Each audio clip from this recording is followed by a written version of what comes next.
Hello, this is Stiff Right and I'm the Dominator Stu Allen, and this week I'm here with some people.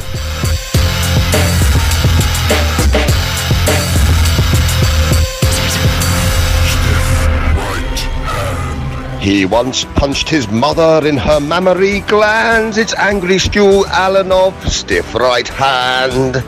Right off that bollocks, thank you for tuning in again to episode 11 of Stiff Right Hand.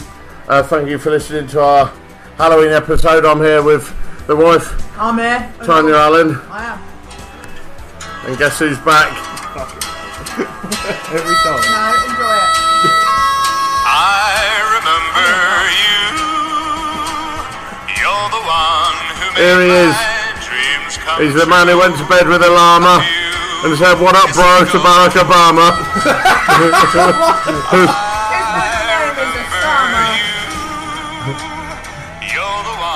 I love you too? Yes, I do. Didn't you know? So there you go. Liam go. Dow. Hello everyone. No one else gets that sort of fucking. Exactly. I get entrance music each time. No one else gets that sort of fucking I can't even get headphones. treatment. I No, get headphones. when is anyone going to realise I'm the only one who needs headphones? No one else needs them. But why? Last week's episode was good. It was just me and you, wasn't it? Yeah, that's why it was good. But this week Liam's on. Yeah, I'm here to ruin fucking everything. Supposed to come to my house and fix my PC and It's just made it worse. nothing. Done nothing.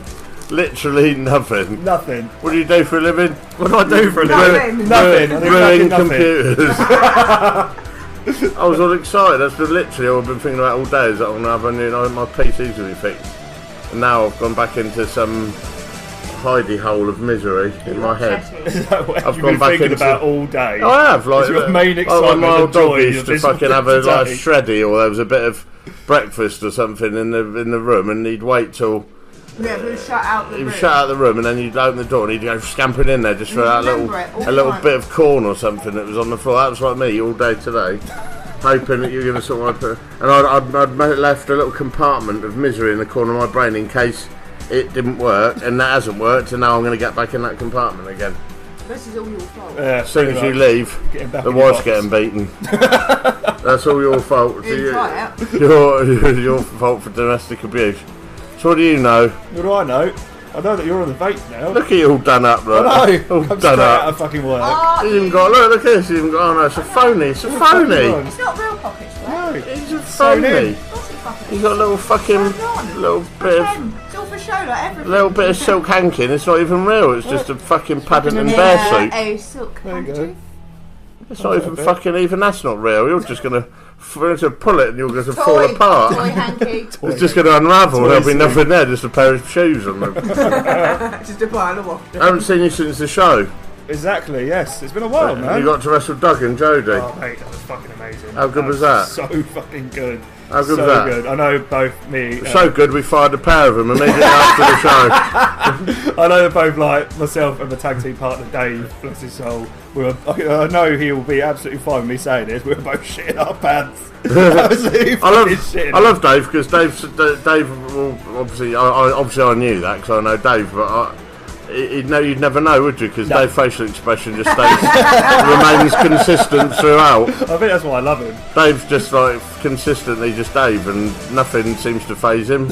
I don't know how many fucking times we've gone over that match together. It I must do, have because I was been in a the million. same. It must have been a I was in the million. same fucking room, and Jodie was just going, "Oh cool, and then do moonsault, and then cool, and then down the front." I said, "Dude," I said, "bear in mind they're going to need you to slow us down to tenfold." Yeah. Like, "Oh yeah, cool, Stu Ace. I haven't been Stu Ace since 1998, Jode. I don't know who you're talking to." "Oh cool, yeah. I've done too many drugs, innit?"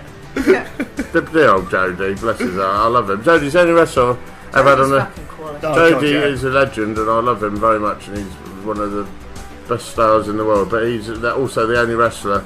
He holds a record, and that's I've sort of spoken to promoters all around the world, and I also said, "Has anyone ever done this to you?" And they've all said no. The only wrestler who's ever turned up to my show without his gear. Oh man. How?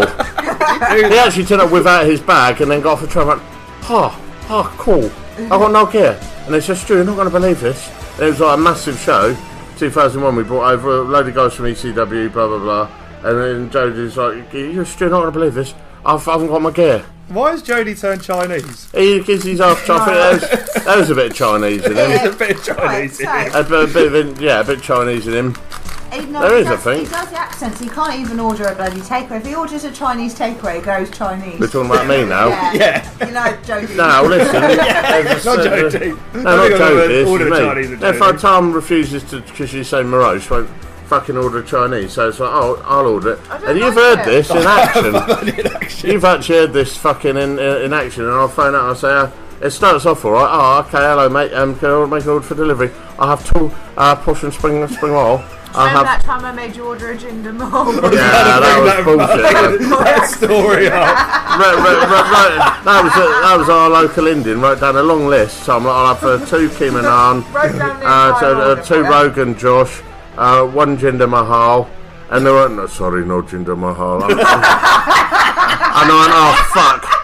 I went, oh fuck, brother. So, and this is before he was really well known. This is when he was just part of. This was when he was a fucking mid-carder, so it was even more tenuous.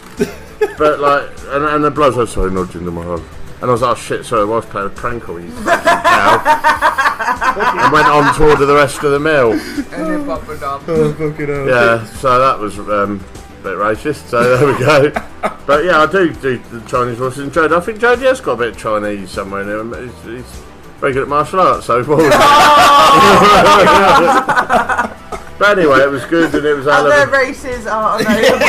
Other racism podcasts. I wish are you'd available. fix my PC. I'm so furious about that. I can't stop thinking about it. So highlights from the show. No, come on. no. Highlights of No, my this is what happened. Oh, is it? the highlights of my life is not this moment because I'm too busy thinking about my PC. Yeah, I wish Do you want to know what's good about the PC thing? Go on. Was that I didn't have to do it.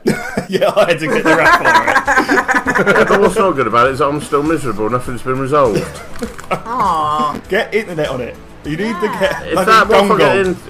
you You need to get a dongle. All you know about is the dongle. Everything you say about computer, I don't understand. I'm so fucking useless. Fucking hell. But anyway, listen. I was very pleased for that because obviously I've worked really closely with you, Liam. You've helped us on our previous incarnations when we've been at the previous venues and that, and so it was a bit of a thank you to you. And also we wanted to end the Eden thing because Eden, if you've been following EWW Awesome, if you haven't, then fuck you guys. But the Children of Eden did win awards and was well known for being a phenomenal gimmick and a great angle. And I was worried after Phil left that it was going to just go out with a bit of a sort of like a little fart, really. But it didn't. The final image we got was Dave with that absolute crimson mask. Best picture from Giving the you the trailer. hug, and it was like you both were resigned to the fact that you were both finished and having to go back. And it was encapsulate that show in one picture, obviously the Jace thing, but that also for me, the picture of you and Dave Oh god, yeah. was for me like every time I look at it, I feel a bit, a bit emotionally charged from it because it was a great fucking. Totally agree. I think it was Liam Dyson who took that picture, wasn't it? I think Craig's mate. But anyway, it was a phenomenal shot, and so there.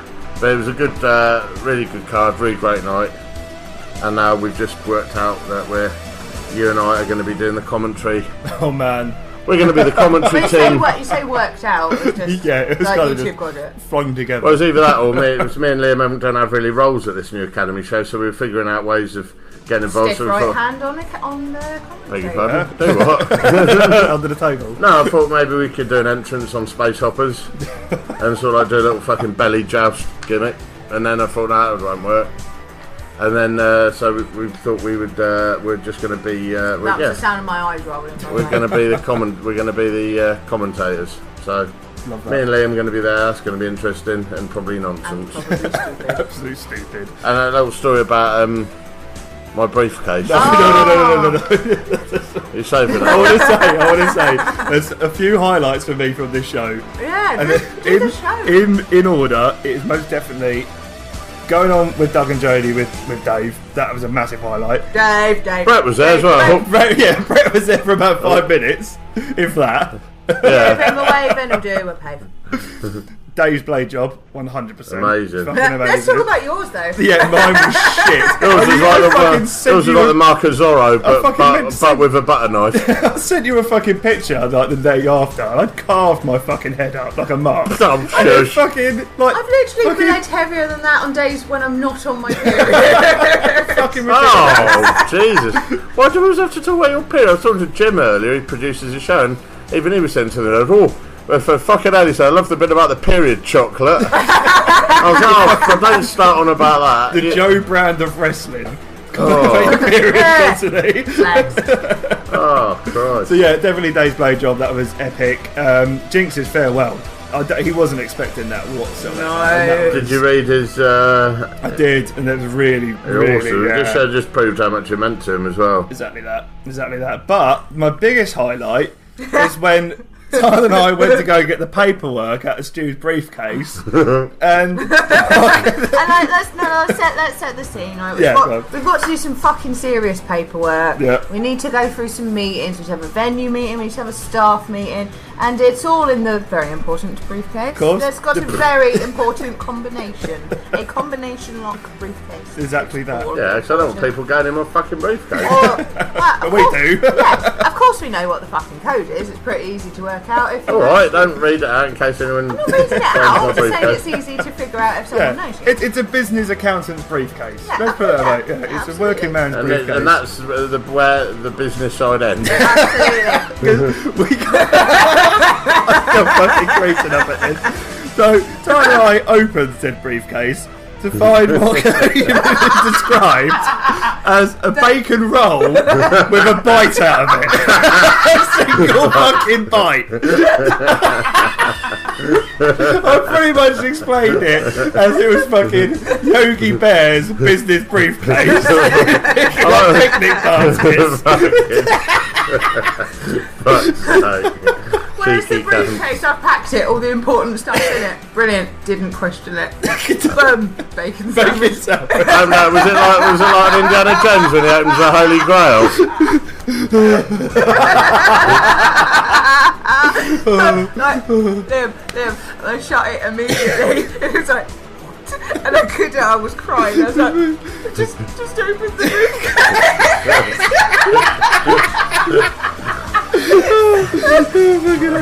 I was feeling fond of that. I wanted to save it for later. The best part is you turned around earlier and said you've only just got rid of it. The show was a fortnight ago. I thought I better put that briefcase away and open it. And the cunt's still in there.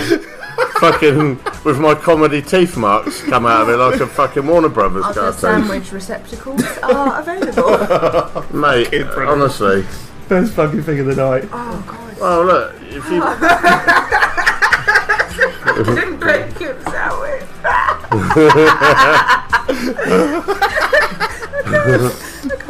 I don't understand why it's even funny. I like my fucking bacon sandwiches, what can I tell you? Oh, fucking brilliant. I do, and if I need the business, I need my food.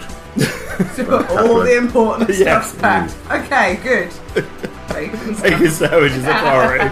Couple of cunts.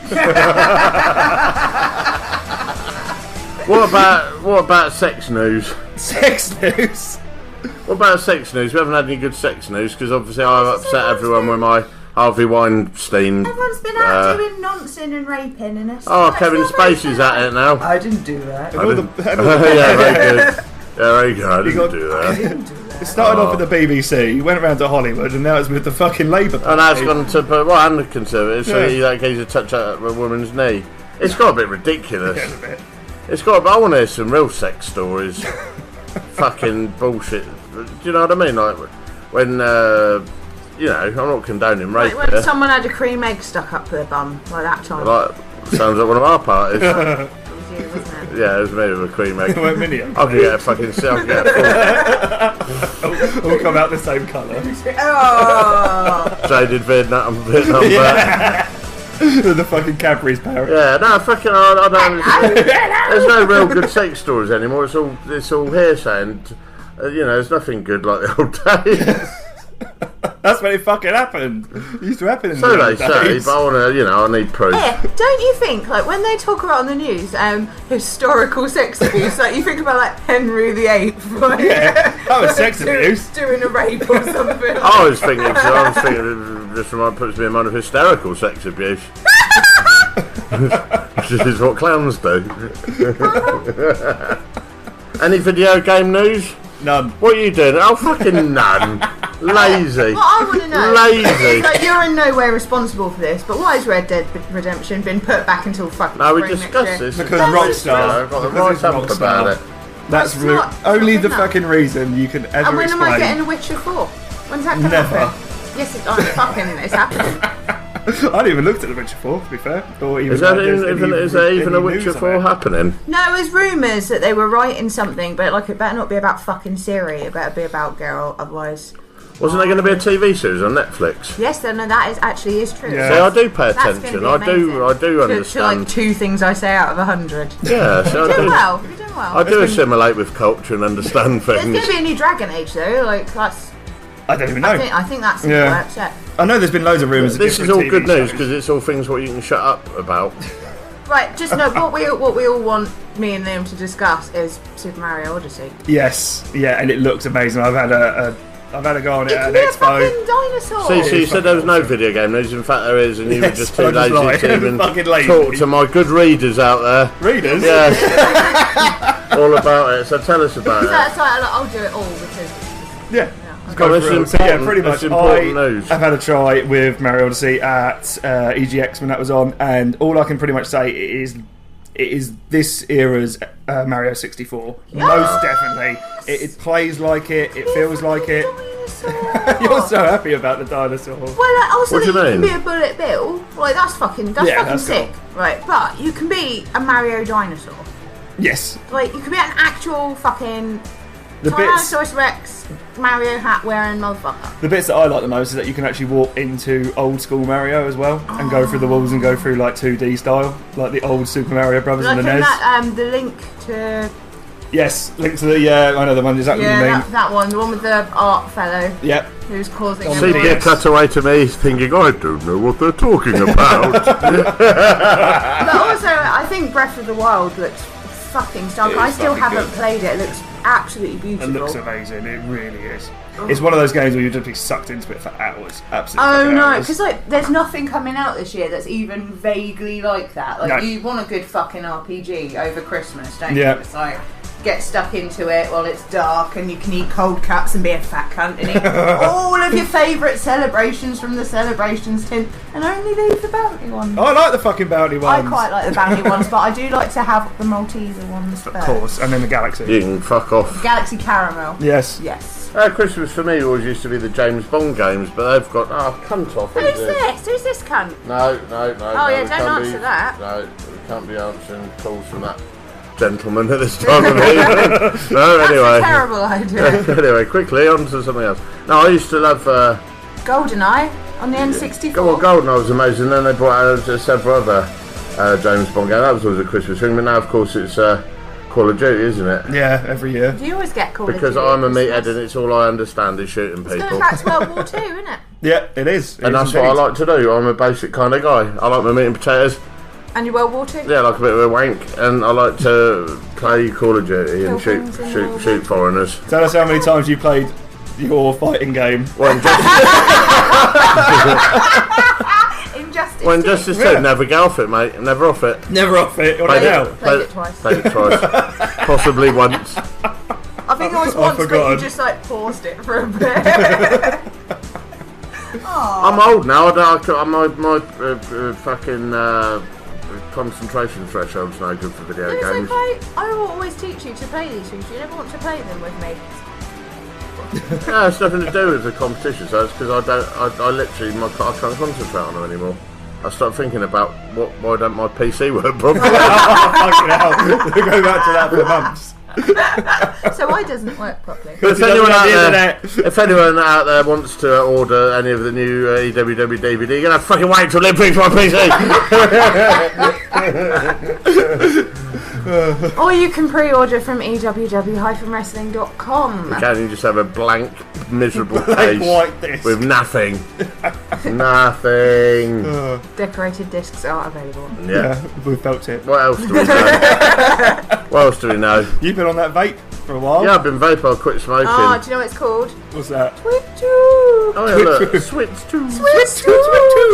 It works though. Hell of a job trying to Yeah, I light had a it. bit of a gay moment with the guy from the vape shop. Oh, really? Yeah, which that's quite a gay sentence anyway. Yeah. It was annoying. I'll tell you what does fucking piss me off actually. Switch to. Shit enough. I went to work the other day and I was about 6 cars ahead of me. Every single person was vaping. Yeah. And all I was getting was a fucking amalgamation of fruity flavours coming back at me. Hipster fruity It was like flavours. a fucking human centipede of fruity smokes. Do you know what I hate about vaping? I haven't finished that story. Okay. But everyone's got real butch fucking, you know, the ones that blow out loads of smoke. Yeah.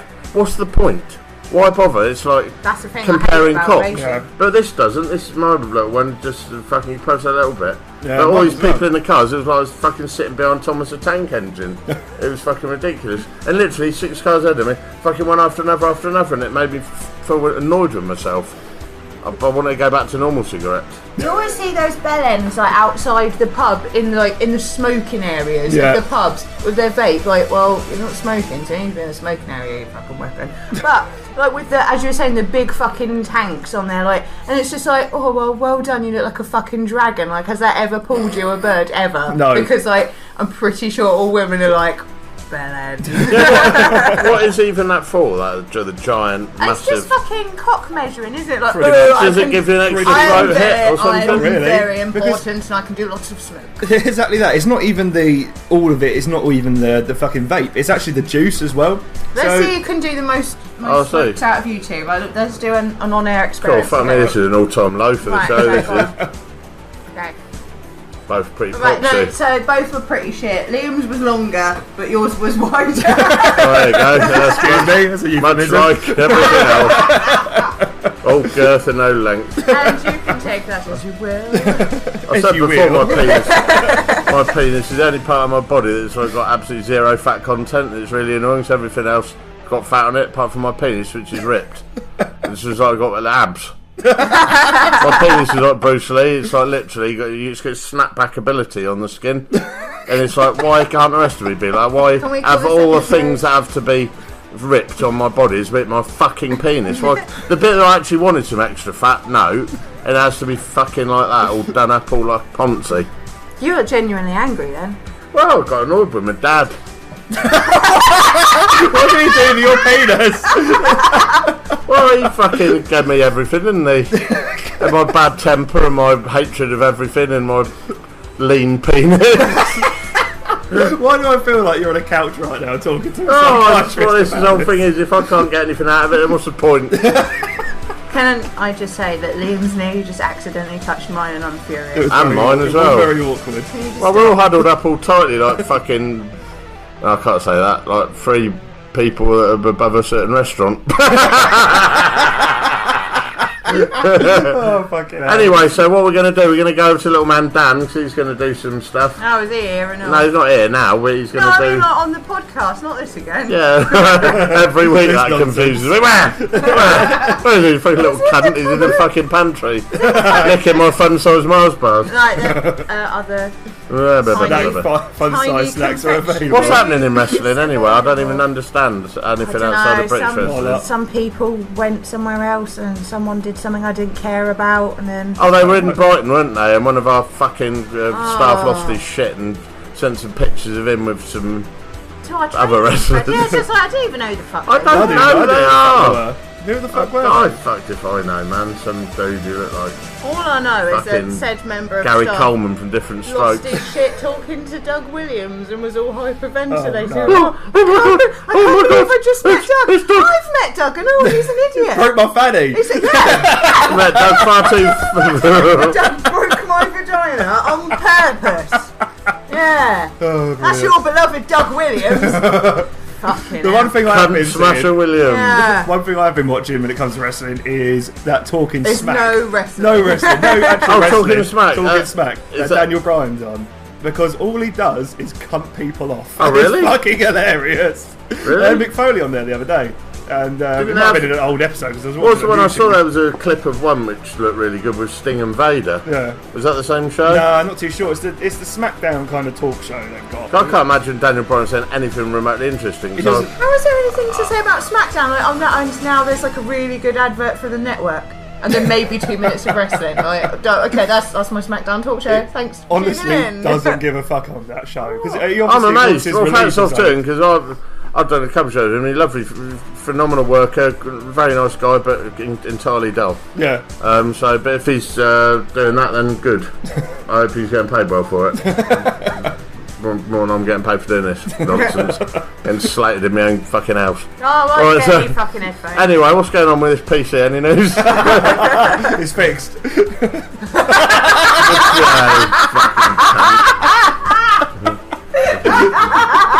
You're a piece of work. You're a piece of work, Liam Dow. Little piece of stool. Anyway, with that now, I'm going to go to little man Dan who's eating a flan and Doing the can-can. Yeah, Resides in Japan. Yeah, all the best.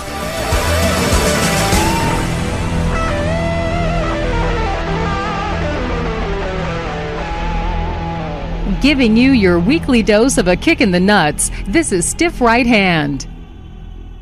Get those Ferrero Rochers and Minstrels ready. It's time for the Wrestle Wrap Up here on the Stiff Right Hand podcast. Go to youtube.com/Wrestle Wrap Up for all the latest in wrestling news. Kicking things off with Survivor Series. Now, you may know that Roman Reigns has been out of action since he's been ill, getting in the mumps. When will he be returning? Well, WWE thinks he could be returning at Survivor Series, but what if Roman Reigns can't return in time? Well, PW Insider reports that if Roman Reigns cannot return, then he could be getting replaced with Kurt Angle's kayfabe son, Jason Jordan. Yes, I know that isn't, the best thing in the world. It's not amazing, but it's still a start for Jason Jordan. Does he add up to people like Shinsuke Nakamura, Braun Strowman? No. But give him a chance. Let's give him a good shot. And let's see what will happen next. What about this? You would have seen Chris Jericho would have been announced to take on Kenny Omega, which is awesome. Super excited for it at Wrestle Kingdom January 4th. It's going to be a great match. Good match. Looking forward to it. We've seen Impact superstars and wrestlers released, and we've seen also Tough Enough winner Josh, who earned his contract back in 2015. He has been released from the company. A ton of referees have been released from Impact Wrestling. Alberto El Patron is back with Impact. Jimmy Jacobs makes his debut for Impact Wrestling, and Sami Callihan debuts at at Impact Wrestling Bound for Glory. Subscribe to the YouTube channel, youtube.com/Wrestle Wrap Up, because that's a wrap.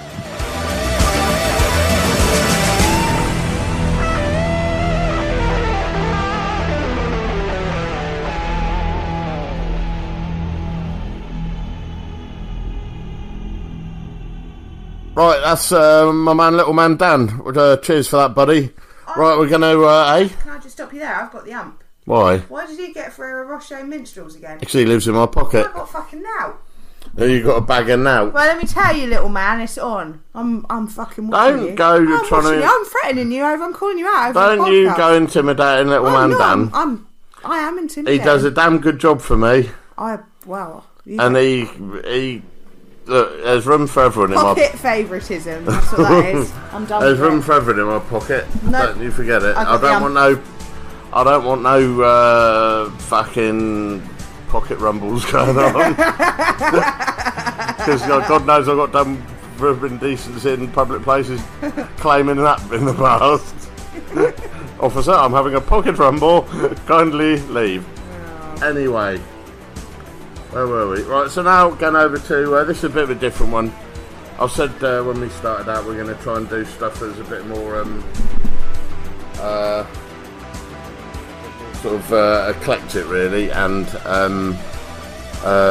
different, and not just wrestling, but I know what has been is wrestling. So wanted to get a good close friend of the show on. She works for us as well, at our shop, Scarlett's, and we're going to go. I wanted to get her on it. She's just done a life-changing Camino pilgrimage around. Is it Camino? Have I said that right? I thought you wore a Camino. You do wear a Camino. Oh, no, it's a kimono. And that was probably racist. It's a good word. Because that's unusual, isn't it? Me being fucking racist on it. So, look, she's done that, and obviously mental health issues been very close to my heart, as I've had many of them, and I know lots of people who have. I thought, well, look, let's rather than bringing everyone down with something really miserable, let's talk about a positive story involving someone's mental health and how they've pretty much single-handedly gone on to help themselves, and hope that this really helps people along the way as well. So without any further ado, let's go over to my interview now with my good friend Danielle. Read all about it. Doug Williams smashed in Scarlett's Minky. Right, hello, we're back on Stiff Right Hand now, and here I am with someone none of you lot know, because she's a friend of me and Tarn's, and we spoke about her last week. Her name's Danielle Free, and she is the wife of my good friend Nick, who's done the artwork for Stiff Right Hand, and she's going to talk to us about all her mad bats in the belfry and stuff. So, hello, Danielle. Hello, Stuart. How are you? I'm okay. It's cold, isn't it? It's fucking freezing. You're now our new HR person at our shop. I am new HR. I'm very good at admin, very good at organisational skills, so I'm in. You don't need to. It's not an interview. I'm in it. You don't know you've got the job though. This isn't an interview. You've got the job, and we think you're brilliant, and you're here to talk about. We've got a lot of things in common, me and you. Haven't we? I think so. You're not Gemini, are you? I am. Are you Gemini? I am a Gemini. Well, there you go. I fucking knew it. Because we've both got, I haven't talked about it an awful lot on here. So when I started Stiff Right Hand, I didn't want it to be all about wrestling, and simply. I'm like your first non-wrestling. Well, it has been. You are. You're my. You've broken my. My wrestling hymen. I don't like that. Hey? I don't like that. Well, no, I didn't like it much, but I didn't have anything else to say. But no, you're my first non-wrestling person on here. I did have Nick on here, but that went a bit tit-tuck, so I accused him of coming from a religious cult. Well, which wasn't really don't true. Do that. But no, I wanted to talk to you about your trip away. You've just been on a really nice. I don't know how to. I was talking to one of my friends down the gym earlier, and she's just come back from India, and she knows about the trip that you went on because she considered going on it herself, and it's the Camino. Yes. Yeah. So I wanted to do the Camino to start with, which was I was given a sabbatical from work, and originally it was like, oh, I want to do this 6-week walk across Spain, which is the Camino de Santiago, and then I started doing it and realised it kind of wasn't what I wanted, and so I was still away for about a month, but I didn't do the full walk for the entire thing. But Camino, is it Camino? Yeah, the Camino. It's a pilgrimage. Yeah, it's a pilgrimage, a Catholic pilgrimage. It is a Catholic pilgrimage, but loads of people do it. It's not like I'm not a Catholic, but it's like a spiritual walk. Loads of people do it for different reasons. Tell me a bit about, because I've got a good friend of mine who, I've got a couple of good friends of mine. Obviously, I don't talk about mental health on here an awful lot, but I'm going to start. And so I've got a really good friend of mine, Roy Beavis, who has been through several sticky patches in his life and started up in Norwich his own little walking group for people with, That's really cool. Yeah, it's awesome, and I want to try and get Roy to talk about it, but Roy's very private and guarded about a lot of his stuff, which is fair play. So I wanted to talk to you a little bit more about the things that made you want to do that pilgrimage. For years, I've suffered really badly with anxiety, and it keeps social anxiety. I really suck at, and now after this walk, I'm getting better at it. But it's I don't know. I've been saying to Nick for ages, I don't know who I am. I don't know what I'm doing with my life. I don't know where I'm going, and I feel like I've become very reliant in my relationship and very dependent on him. And so it was I think I need to do something that's gonna take me away from that and make me figure out who I am. How was that for him initially? Because but obviously you want to paint a picture. You're both very young people, aren't you? How old's Nick? Nick is 29, I'm 25. Yeah, so you're like babies. You are. I'm an old motherfucker. You both are both really young. You're both, good looking, young, little go-getter. Yeah, you're both young hipsters. You're both young. We're not hipsters. We're more hippie than hipsters. No, but you're a couple of little hippie folk, and but like I say, how did I know, having worked with Nick for quite a long time, he's very, very chilled out and that, and he's like a nice. You both bounce off each other quite well on that. But how did he take that because that's quite a big thing to come out with, isn't it? Some people don't like it. Some people in a relationship will be like, I'm not going to let you do this. I'm not going to let you do that. But Nick is actually really good and was like, I don't know. He doesn't really have a history of mental health or anything like that. But he's like, if it's something you feel you need to do, I'm totally on board with you doing it. So he was very understanding. Yeah, and the entire way through the walk, he was a huge support. And instead of saying there were like a few occasions during the time that I was away where I was like phoning up and I was crying. It was within like the first week of being away, and instead of being like, well, you should just sack it in and come back, he was very supportive and like, well, you need to do what is right for you, and I'm going to be here to support you. And he never suggested an answer which would benefit him in any way at all, which he's one of the most humble and nicest people I've ever met in my life, and I'm not just saying that because I'm married. Even more than me. Yes. But no, I think that's wonderful, because that's what's so wonderful about the chemistry. Like, rather than being oil and water. Like if that had been Tan who'd have gone off and done that, I'd have been like, "I come back." I'd have been not out of a possessive way, but my anxiety wouldn't have been able to fucking handle it. But that's where I think me and Nick are different, because he doesn't really suffer with the same anxiety that I do. Like quite. He doesn't really suffer with it at all. Like the only thing. Like, he can't really handle criticism, and like, he's an illustrator, and he can't if someone doesn't like his work, or and he doesn't want to let people down, where I don't like that either, but he doesn't have the same problems that I have had. And like, social anxiety is fine, like he doesn't have it. Like, mental anxiety, like he doesn't have it. Like, health anxiety, he doesn't have it. So what I like about that is that he's just a supportive person. No, I admire Nick greatly, actually, having worked with him for so long and having been around him, and he knows all my funny old bats in the belfry and all my silly nonsenses, and he's been a huge supporter of ours with the wrestling shows and whatnot. But having been around him, I admire him and the way he looks at life hugely, because he's so chilled out, and he, obviously I know, because I remember saying to him, it must have been about a fortnight before you went away, I was like, I'm a bit worried about her. And I thought, I shouldn't have said that. And then I thought, no, I'm going to say it. Because Tan and I were genuinely sort of a bit concerned that, you were doing something really big. Yeah. And you would go, but he was just sort of laughing. He was like, she'll be fine, dude. Yeah, like, I know that he was worried about it. You're right there, Tan. Tan's walking around eating scampi flavoured fries. I just on my phone, or I can't fix your Wi-Fi. Oh, god damn it. PC's going to be the fucking death of me. But no, he was very immediately. I knew that you were doing the right thing, because he was. Well, like, this is it. I know that he, on the inside, was worried, and I know that like he had it on. I'm not even sure he was, actually. I think he was I think he was a little bit. Well, maybe a little bit.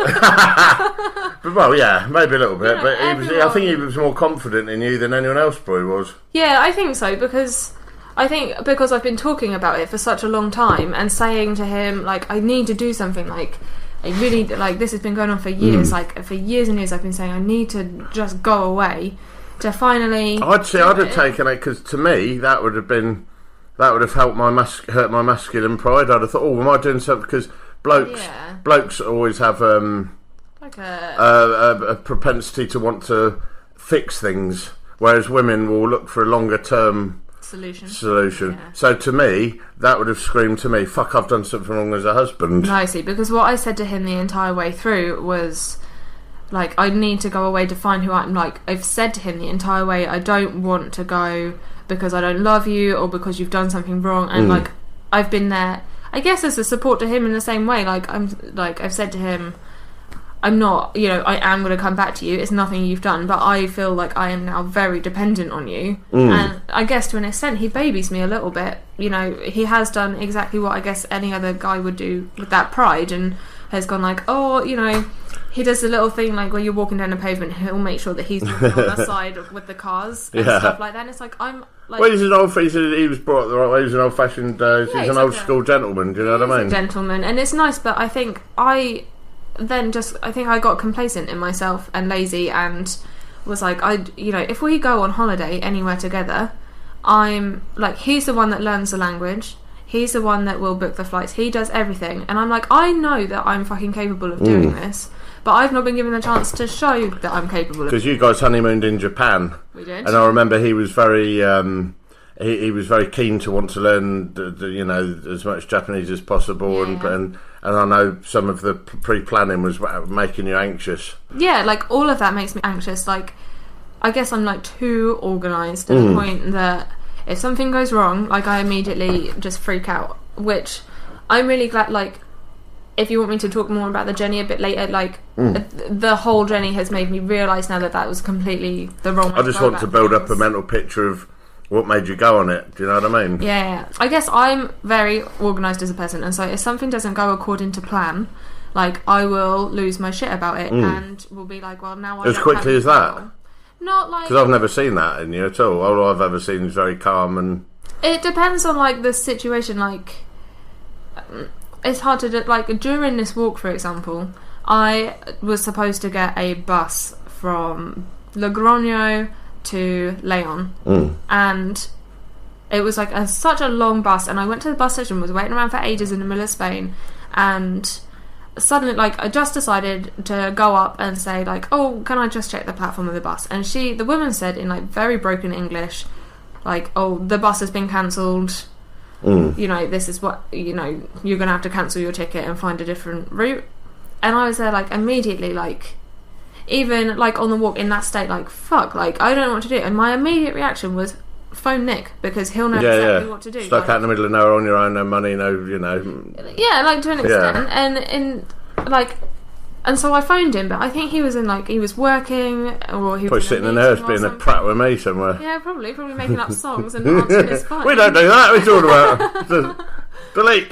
But then it was like I had that immediate moment of like, fuck, I don't know what to do, like, I'm just gonna phone Nick because I'm alone here right now. But then, like, on reflection, like, he didn't answer, and I went and found the next bus to the next city instead. Yeah. Found myself an immediate hotel. And I bet I felt good.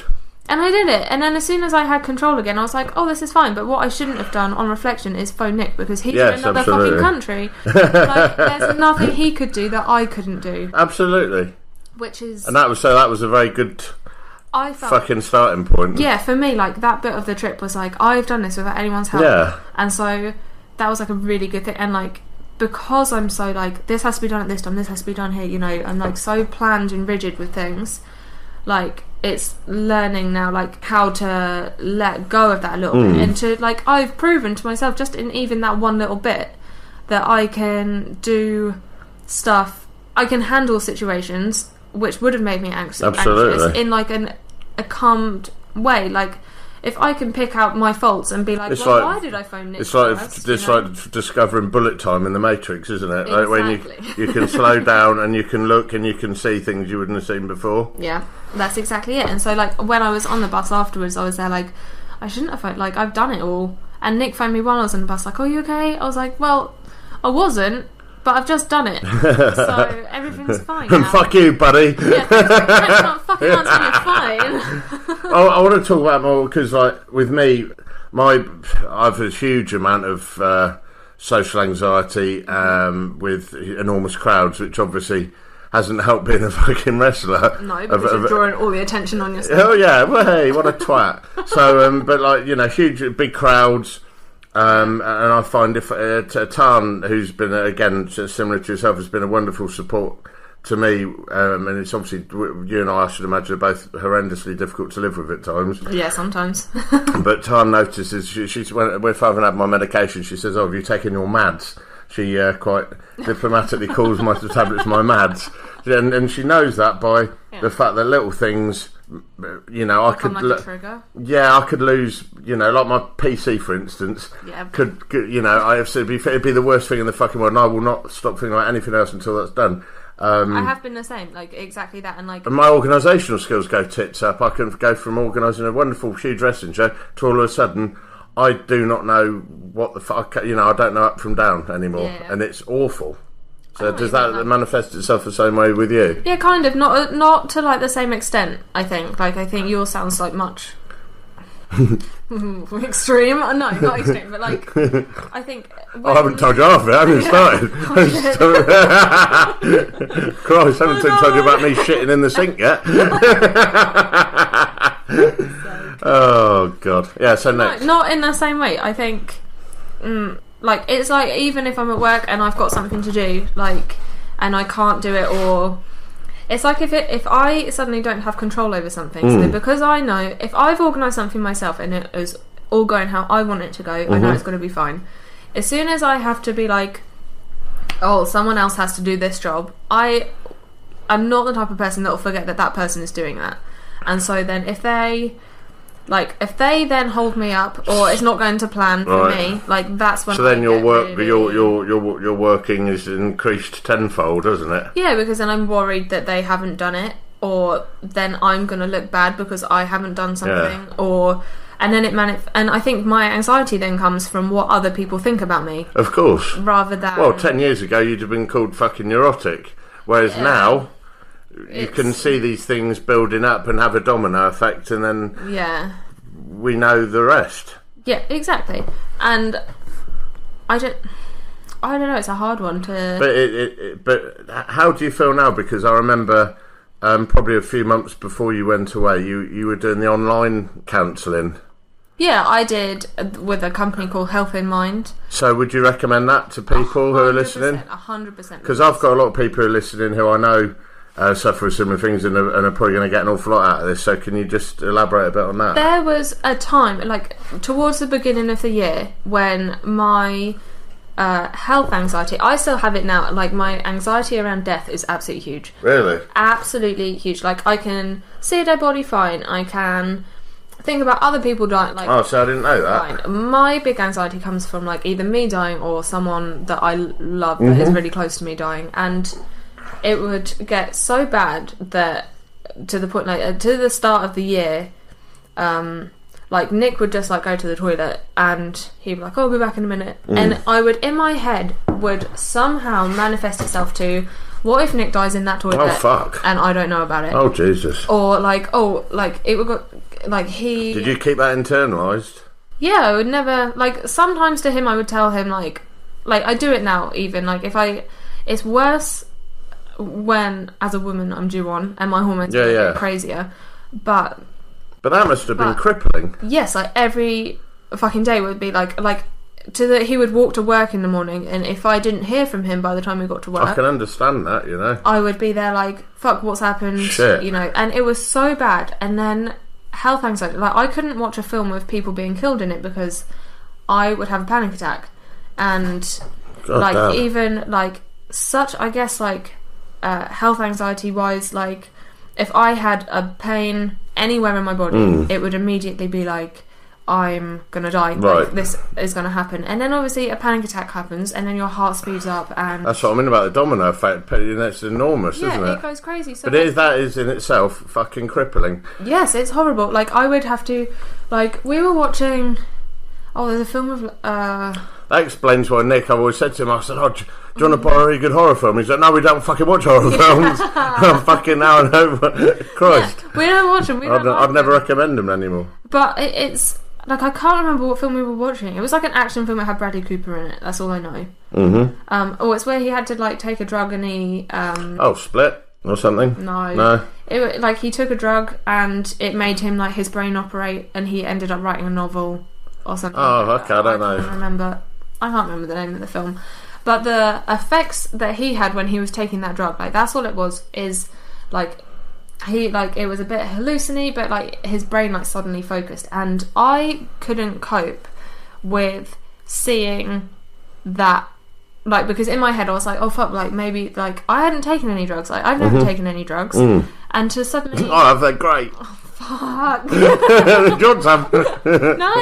Maybe you need more. Maybe I do. Maybe that's it. Stick around, baby. Maybe that would help. Sorry, your mum's listening to this. No drugs are bad. That's why I said I haven't done any. Sorry, Mum. But no, like really, like watching the effects of that, I was then, like my brain took that on board and was like, well, you're feeling a bit dizzy now. Fuck. And then my heart... You're a complex little bunny, aren't you? I am. Well, I don't... But this is it, like, after the Health in Mind thing, like, I'm trying to paint a picture of, like, at the beginning of the year, I was having a panic attack, like, a severe one, every day. Really? What, to the point that I would... Like, and they're frightening, man. I had them in my early 20s. They're terrifying. Yeah, they're really bad. Like, to the point that I thought on several occasions that I was definitely going to die or pass out. How did you get past them? Because I always used to have to focus on something or just tell myself, no one's ever died from a fucking panic attack. Do you know what I mean? Yeah, like, what... It's horrible though, isn't it? Luckily, it's fucking horrible. Well, like when Nick was around, I would be able... I'm not ashamed to say in front of him, like, Nick, I'm having a panic attack. I need to, like, pause this film or stop what I'm doing and just sit down. Yeah, of course. And one thing that I've always done is focus on my breathing anyway. Yeah. And have always just, like... Because if you can control your heart rate, that's the thing that, like, gets me, because I feel like then I'm having a panic, like a heart attack. So if you can control your breathing to control your heart rate, then you can wind it back in. And that's how I've always done it. Like, if I'm having a panic attack, just, like, really, like, breathe in slowly, breathe out slowly, and just focus on that. And, like, either focus on, like, the breathing itself, like, get rid of all the thoughts in your head. Or you can say, like, because previously, before the online counselling, I'd been to other, like, social anxiety thing, and it's like, if you're having, like, one of those attacks, you can say, like, the microwave is white, the plant is green, and it, like, keeps look at something you can eat, so something you can hear, something you can touch. Yeah, blah, blah, that's blah. it, and, like, keep yourself very present, and, like, just keep your mind off of it. But the breathing thing has been really good. Excellent. That's one of the things. So when all these things go, I mean, these are a lot of things that you're having to keep internalised. Some of them internalised anyway. Yeah. So when was it called Health in Mind? Yeah, Health in Mind. So that was somebody who you get assigned to online? Yeah, so Health in Mind, I went to the doctor first and said, I'm having, like, these panic attacks, and she was really good, and she said, instead of, like, taking drugs and stuff, because they don't, you know, she could have put me on antidepressants, like, really easily, but she just said, go to, like, there's a local place in St Leonard's, just off London. That's really good to hear, actually.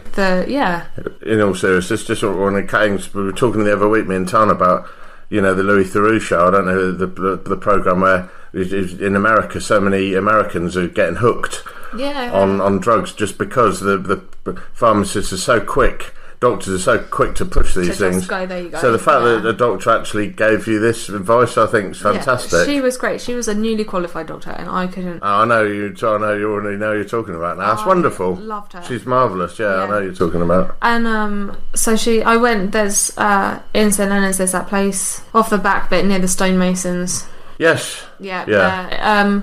There's... Oh, I know, yeah. Yeah, that little centre. I can't remember what it's called. Yeah, it's got a name now. The Isaac Newton Centre or something, where everyone shoots apples off each other's head. Yeah, I know the place you mean. So I went in there, and they gave me, like, just for a free consultation, you know, and, like, none of this is paid for, and they recommended, like, going to, having, like, this online thing, so they gave me all the information. Awesome. And this company's called Health in Mind. And basically, I was assigned one woman who, it was basically like just talking on Facebook Messenger. Like, I would type, she would type. Did you get to see each other, or it was just... No, just typing. Wow. Which I preferred, because... Yeah, of course. Having to talk to her about it, I wouldn't have been able to, like... I've always been better at just writing things down rather than trying to express it. Because then I would probably just be like, oh yeah, no, it's fine, you know, and not... But writing it was really helpful. And so I think I had 8 sessions with her to begin with, just 1 hour a week, and basically I used it as a time to vent, and at the end of it she would listen and go, here's a little exercise I want you to try. And so then I tried that for a week, and then let her know the next week how it went and what we could do, how it would improve and stuff. So she didn't comment on your individual foibles, she'd listen to them all and then come up with an exercise for you at the end of it to summarise. So, like, one of the examples would be, like, I said to her, I'm really worried about Nick dying, and she goes, well, you know, how often do you talk to each other, blah blah blah, you know. And I said to her, like, oh, I'm, you know, if I think I just came up in conversation that if I haven't heard from him by the time we got to work, I would immediately freak out because something's happened.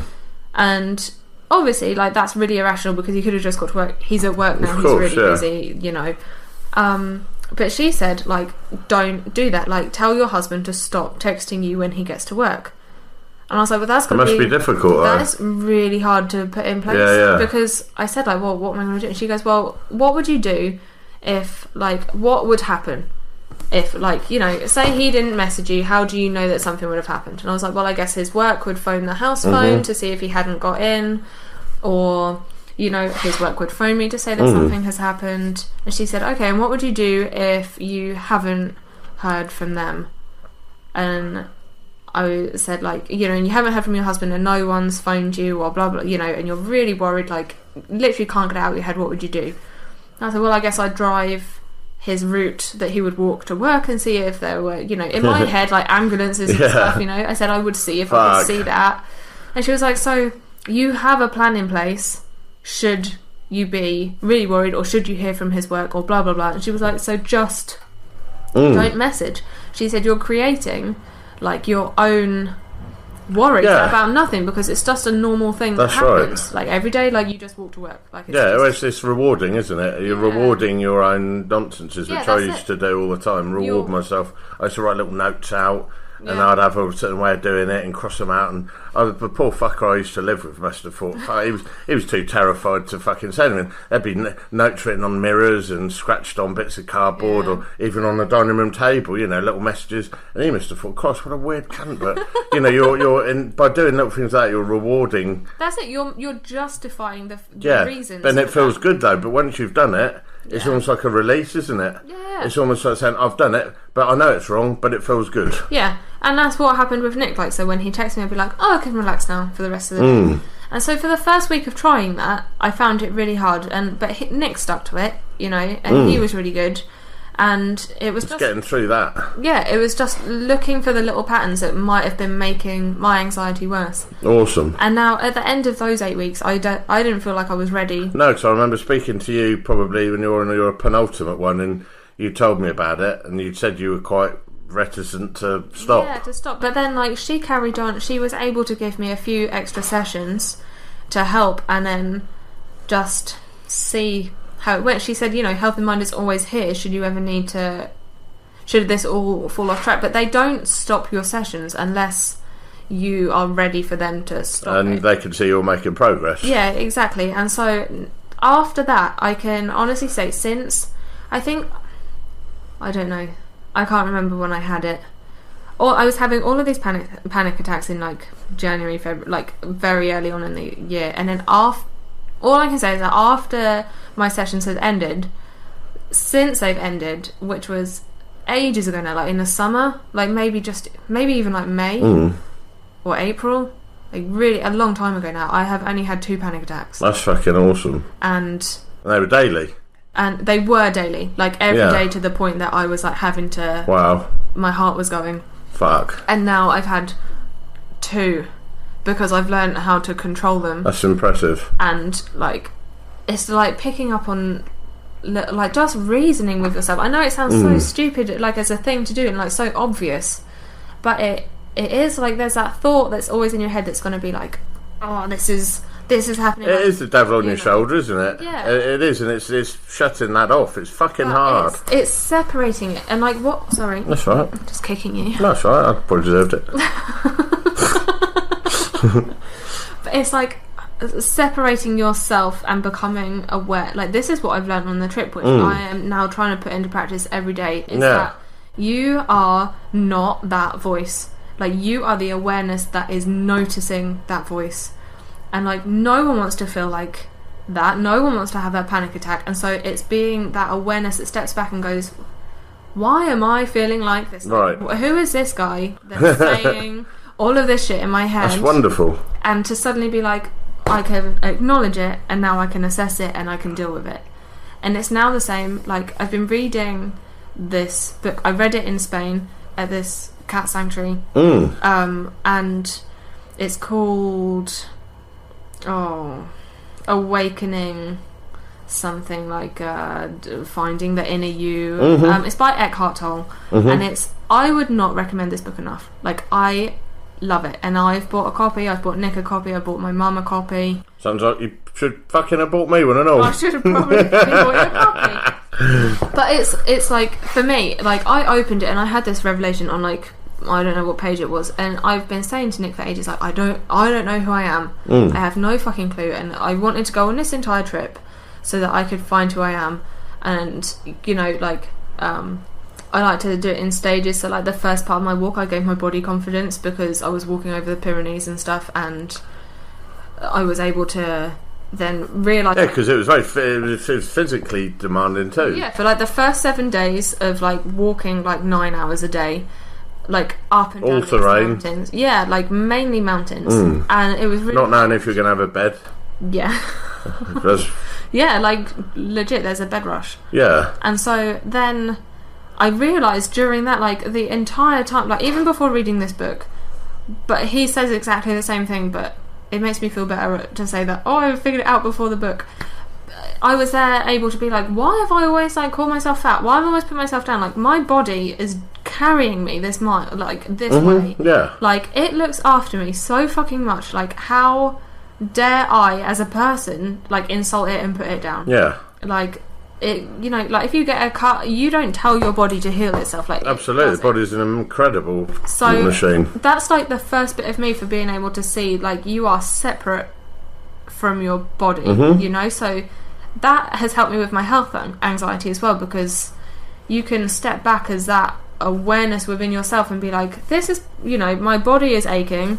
What has it done to be causing this pain? Like, I don't know what's going on inside it. So it's like getting over all of the fears and stuff you have, and kind of having an acceptance and being like, I accept this feeling and I'm just gonna go with the flow. Like, right now this is happening, you know, and just being present throughout it.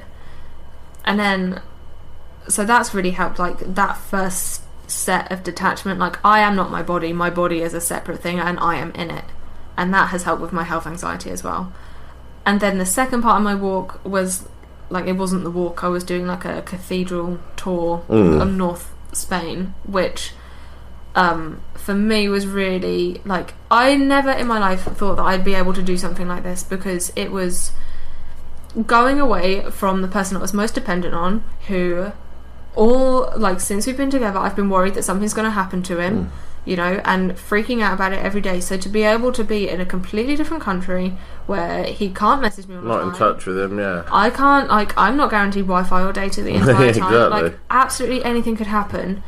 And to then be like, I don't know Spanish very well, I only know the basics, and Nick is always the guy that, like, sorts out buses and stuff, and here I am bussing my way across. And I was like, fuck, like, I've got this new independence and I really like it. Like, I am actually very capable of all of the stuff I didn't think I was capable of.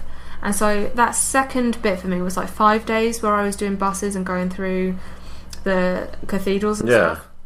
And I was like, oh, this is, like, I fucking loved it. The entire you saw some beautiful stuff too, didn't you, while you were there? Fucking amazing. I saw some of your shots on your little my little camera. And your little camera you're taking. You saw some incredible countryside and gorgeous. The scenery was so good, yeah, so breathtaking. And, like, I don't know what it was. Like, I always have been quite a spiritual person, but then the walk I really wanted it to. The whole trip I wanted to be really spiritual, and. But then I've always been a type of person that's gone, I want to believe in something, but I don't know what. Yeah, I understand that. And so that's why I was like, I think I was going to the cathedrals because for me they felt like a safe place, and I was like, well, maybe this is the thing that I should be believing in, and, like, this is what I'm using to guide me. But it hasn't really. That's not what. No, it was, you didn't go there for that. No, that would have just been maybe an icing on the cake, but yeah, that's not. It didn't happen, but you know. But it's, you know, that whole bit there, those 5 days were really good for me, and they were out of the entire, like, 4 weeks, nearly 5 weeks that I was away. That was the bit that I loved most, and I have never been a person ever in my life been comfortable in my own company. And you saved a cat while you were out there. I did save. You've rescued a cat, which you're bringing home to England, which I think is awesome. I am, yeah, another one. Has he got a name yet? Genie. Jeannie the Is cat. it a she-cat? It's a she. Oh. Yeah, she's a little... So you've even rescued a little Spanish kitty. I have. And she's half Siamese. Oh. She's very sweet. Un gato no es bueno. Un That's perro, right, yeah. un perro. I can't fucking remember it. But that's it. You know more Spanish than I do. Certainly from my love of American dad. Oh, But well, there you go. so when you got back, Yeah. what did you do you feel that you got everything out of it? It sounds to me like you got everything and more that you wanted. I said to Nick, I'm not going to come back. Like, I could have come back after I decided that I didn't want to do the walk because the bed was shit and I'd been away for 1 week. Yeah, I'd have fucking, man, that would have killed me. There'd have been Like, fucking bloodshed. This is it, like... Trying to fight for a fucking bed. Are you kidding me after all that shit? Every day, like, there were, like, must have I'd have been, been twisting heads off. Yeah. But I didn't have anything. I couldn't, you know... I this know. is, like, the bit that was really hard for me. You Like, needed me there. to twist some heads. And twist some heads off and completely kill all the piece of the entire trip. Yeah. But, like, that's... Like, the first bit of overcoming my anxiety was getting on the plane and doing that, like, in Southampton. And that was... You know, Nick said to everyone afterwards, like, I know that she's going to be okay because she's got on the plane. Like, I made that conscious decision to get on it. And so after that, it was like, I can't go back now.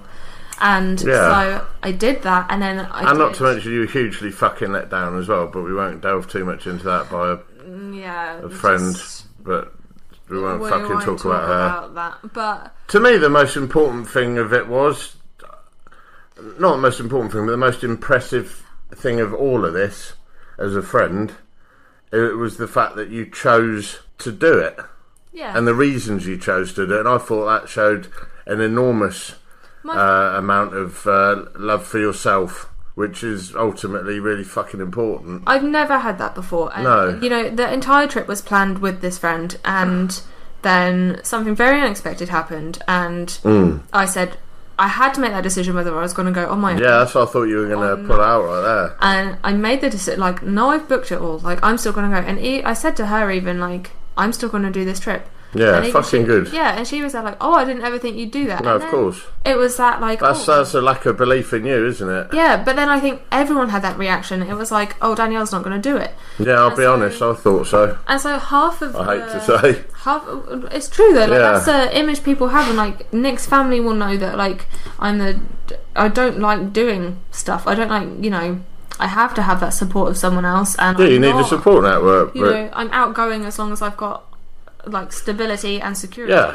And so I think in all of us there's something of that. Yeah, something like that. But that's... I've said, you know, I could have come back after 7 days of the walk, and then I decided, like, no. And then I did the trip, the cathedral bit, and then my money was running out, and I was like, I do not feel ready to go home yet. Like, if I go back now, I have not gained what I wanted. No, absolutely. And so then I found this woman down in South Spain called Cleo, who runs a cat sanctuary, who was after volunteers to help out look after the cats down there. And I was like spontaneous decision. Like, I decided to do that on a Wednesday, and I flew down there on the Friday. And you know, I was north Spain, and she was south, and so that again is something, like, I've always been quite impulsive but organised, and this was completely out of my comfort zone. Like, the entire trip has been out of my comfort zone. Like, I can't stress that enough. And I did not feel ready. I would not have come back until I felt completely ready, and I knew that I was ready to come back on the day that I did, because I was excited about it. Like, I had the opportunity when I was down in the cat sanctuary to come back, and my mum was there like, oh, I need you, like, come back. And Nick was there like, oh, if you feel ready, you know, come back. And I was there like, but I had this, like, gut feeling, and I was like, I can't, I'm not ready to do it fucking yet. That's awesome. So, like, even though, like, a half of my brain was like, definitely go home now, the other half was like it was that feeling. Yes, again, it's internalised fighting, isn't it? That feeling in my stomach, though, like, always trust your initiative, like, you're, you know. But you've overcome again something else, and that's incredible. That's awesome. That's it now, like, and I came back, I think, for me, at the right time. Yeah. 100%. And I am not now the same person that has come back. Then I I'm not the same person as when I left. No, I can see a lot of difference, actually. And I feel so much more like I've gained body confidence, I've gained self-esteem, I've gained my, like, the love and appreciation for myself and my company, which I never, ever in my life thought That's very important. I'd get. And, you know, like, it got to the point even, like, where if Nick wanted to go away somewhere, I'd be there, like, well, I don't know, like, I'd be a bit of a bitch. Yeah, they would enjoy your own company. Yeah, and I could be like, well, I don't want to do. Yeah, I don't want you to go away, because then what am I going to do? Yeah, absolutely. But now it's like, well, if you want to go away, like, I know that I can deal with myself. Exactly. Like, I actually like being on my own. And, like, since being back, I've been like, I want to go somewhere else on my own. And, like, Nick is probably going to be like, no, like, he won't. He'll sit in a corner, diddling his biscuits, drawing his pictures. Is that where he's got diddling his biscuits? Because he says that all the fucking time. Yeah, he stole that from me. Fault. He stole it from me. Bloody Stuart! Alan! But I think that's fucking fantastic. You learnt a bit of self-love, and it's made you... I obviously, like, still have, like, moments of anxiety, but I cannot stress how much this book has helped. Like, honest to God. I wish you could remember what it's called so you could help all the people listening. Try find it quickly. Oh, okay. So what am I going to do in the meantime? You'll fuck us around on your phone. I'll just sing a little song. Do a song. I remember you. You're the one who made my dreams come true. Oh, here you are. I just found a few. No, don't interrupt me. I'm singing. Yeah. Minutes ago, I remember you. Oh, right, sorry. Are you done? No, you ain't drinking your hot chocolate. What's the name of the book? The book is called A New Earth, Awakening to Your Life's Purpose. And you'd recommend that? I would 100% recommend it. It sounds a bit airy-fairy at first because he talks about your ego and your separate self and your inner self, but I like it. Like, so he says about it, like, your ego, which I don't like the phrase, but he also calls it your false self, and I like it because you can become aware of it. So, like, in your life you will attach, like, this is the revelation I had while I was away, is that I was saying to Nick ages ago, like, I don't know who I am, and then I got to a point in this book where he just said, as soon as you're happy with no labels and not attaching any labels to yourself, you just become you. He said, like, you just are being, like, so you are, you know, I am Danielle Free. I worked in a school. I have walked the Camino, or part of it, you know. There are all these things, but I'm just listing things that I have done or that I do, but that's not really who I am. And like my name is just something that has been assigned to me, you know, and my role in a school, that's a role that I play, that's not who I am, you know. And it's like, even in wrestling, you will play the role of dominator, but you are not dominator, you know. And it's I dare you. Well, you are, but you're not. You hurt me. I'm right here, man. Don't you feel that your role, having done this, is, after we'll go back to talking about death again, I've got a book I can recommend to you, and it's Deepak Chopra's The Book of Death, which is really good if you're afraid of death, which I read before I started in the undertaking industry. Honestly, it's really fucking good. It's very, very good. I'll grab it for you. But talking about that, do you feel that it would be your place to help others? I think it is not my role to help others, because I feel like I am separate from all the labels. So, like, that's what's really good for me, is now I can be like, well, I'm not gonna play any role. Like, even as wife, I'm just playing that role. And as soon as you want something or expect something from another person, it's not a true relationship. Like, as soon as you can look at them and just feel like you don't have any thoughts in your head, that's just who they are. And I think, yes, I obviously want to help others, and I feel like now, having gained some experience, like, I'm being that good place to help others.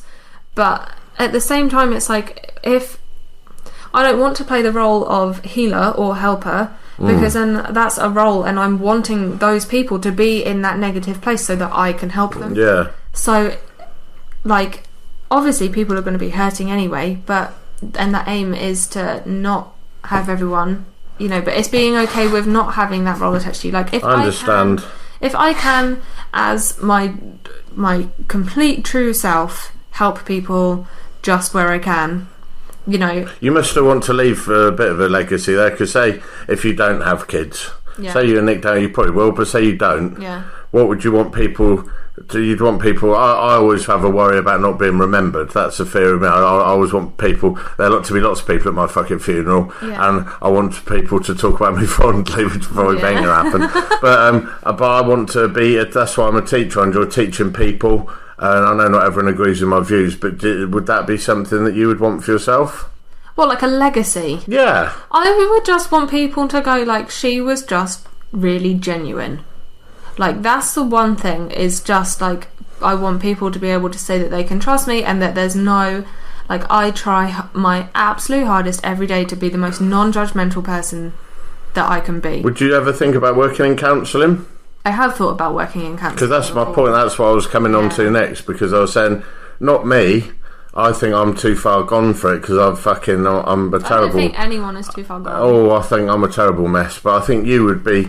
That was what I was coming on to next, so I think you'd be really, really good at counselling. I have thought about it, it's just the cost element of it, because I trained my degree... I've already got a degree, but it's kind of like... It's in English and media. But someone who's lived through it and does live through it and has found very good ways of coping, I think that is something that's very important. I think it has been something... And even just this conversation today, I've found therapeutic. I don't know if you have. I've enjoyed it. Yeah, I've enjoyed it very much. I mean, we've already done 45 minutes. Wow, there you go. And I've found it very good. And I'm very impressed and very impressed with how honest you've been. It's been something I've thought of, but then that's why I think I'm such a good friend. Like, I'll be the judge of that. Just because you brought my wife back a really lovely coat from Spain. I got nothing. So I brought you back this podcast.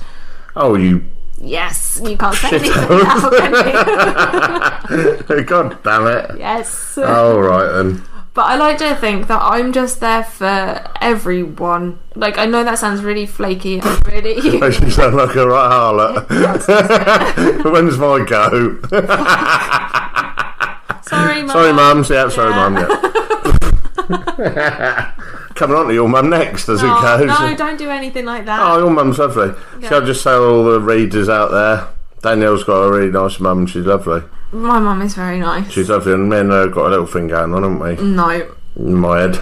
In your head. And she loves me. She loves me a bit. I think she's a bit enamoured by me. She likes you. And you said, yeah, I know she does. And then she goes, you said you were going on, and she said, oh, stiff right hand. Yeah, she did know the name. And I was like, she knows the name of my podcast. I'm well in. She did know the name. But she's lovely. Next time she came around for tea. Yeah, all right. I mean, that's spaghetti hoops. She'll like spaghetti. And I'll write a sexy message on the toast for her. So just in closing, for people, because people will have listened to this, and I will get messages from people who found this very very helpful in a lot of ways, because they're a right bunch of loonies who listen to this. Can you just tell me again the name of that was it called? Health in Mind? Health in Mind is the name of the company. So you'd recommend that highly? 100%, because after that, like, not only did this woman give me so much time, like, even though it was like an hour once a week, it was so helpful. And like, do you think that gave you the armour to go on to do the other stuff you've done? I think so. Yeah. I don't think without them, like, just the health anxiety that I had would have is it prohibited? Yeah. Would have stopped me from going on this trip. And so without that, 100% go to Health in Mind. That's awesome. I don't even work for them, and I should. You fucking should now. I should now. Go to Health in Mind. Well, you're working for us now. You're Scarlet. Yeah. But I think, like, you said just like a minute ago that you feel like you're too far gone. Yeah. And I don't think... Dreadful. Honestly, I've had times where... Time's never even seen me at my worst. I mean, I've done jail time. I've been... done all sorts of fucking lunatic things, horrendously bad. I've done bad things to good people. Do you know what I mean? And done some horrendous things I'm too ashamed to talk about. But the thing, like, this is what you have to remember. Like, that's all in the past. Like, so it's your mind that is going to be holding on to the things in the past. Like, told you to be a good counsellor. But this is. I don't think that anyone can say that they're too far gone. Because you only have the life that you are living right now. Like, so the past has happened, and it's good to acknowledge that, but it is not good to hold on to those feelings that come with it, because sometimes, like, with like certain people, like, I might have fallen out with in the past, and then I just get like for no reason I'll be thinking about them and I'll be furious. Yeah, I hear that. And then like it's reminding you, like somebody you have to stop and go like, they're the person, like right now, this person is not even in this room. Yeah. They're not even here, so why am I stressed out about it? And then detaching from it and being like, well, there's no...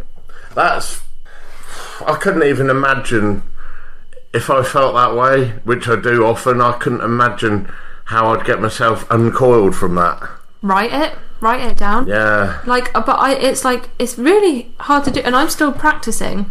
Like, but it's just becoming. As soon as you become aware that you're having that thought, this is it. Like, it's saying, like, that has happened, but it's then becoming aware of that thought and going, like, so the real you is the person that is aware and is going, why am I mad about this? And then going, like, it's that being in the same way that their anxiety, but like the counsellor has said to me before, like, oh, when you're having a panic attack, stay present. Stay present. And that's very important. And like, look at the things around you. And so if you're annoyed with a person, just as soon as you become aware of that thought, just go like, that's a great fucking... That person is not here right now. That's a very short, strong, but fucking concise sentence, isn't it? Stay present. Yeah, and it's really, like, it's a really easy thing to say. Yeah. But it's the right thing to do. It's the only thing to do that can help. And, like, it's the thing that I do. Like, even at this cat sanctuary, like, the woman had gone away, so I was in charge of looking after all fucking, like, 96 cats. In your fucking element. Yeah.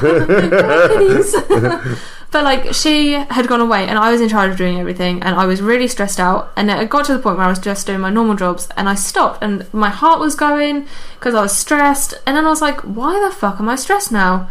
Like, I've done all my fucking jobs that I'm supposed to do, all the stressful bits, so why am I holding on to that stress? Yeah.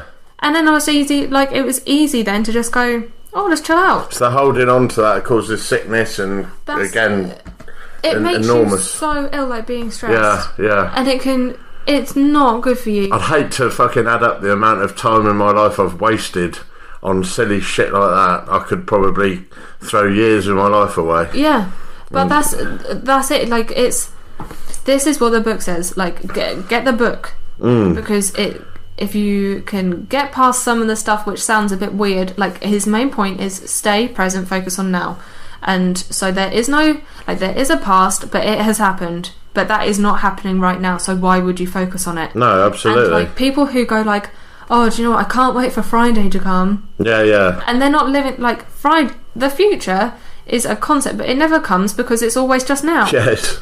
So just focus on the now because it's the only part of life that you have now. So like, don't... Yeah, absolutely. Don't ruin it by being stressed out. Or, that's wonderful. You know, just always stay present.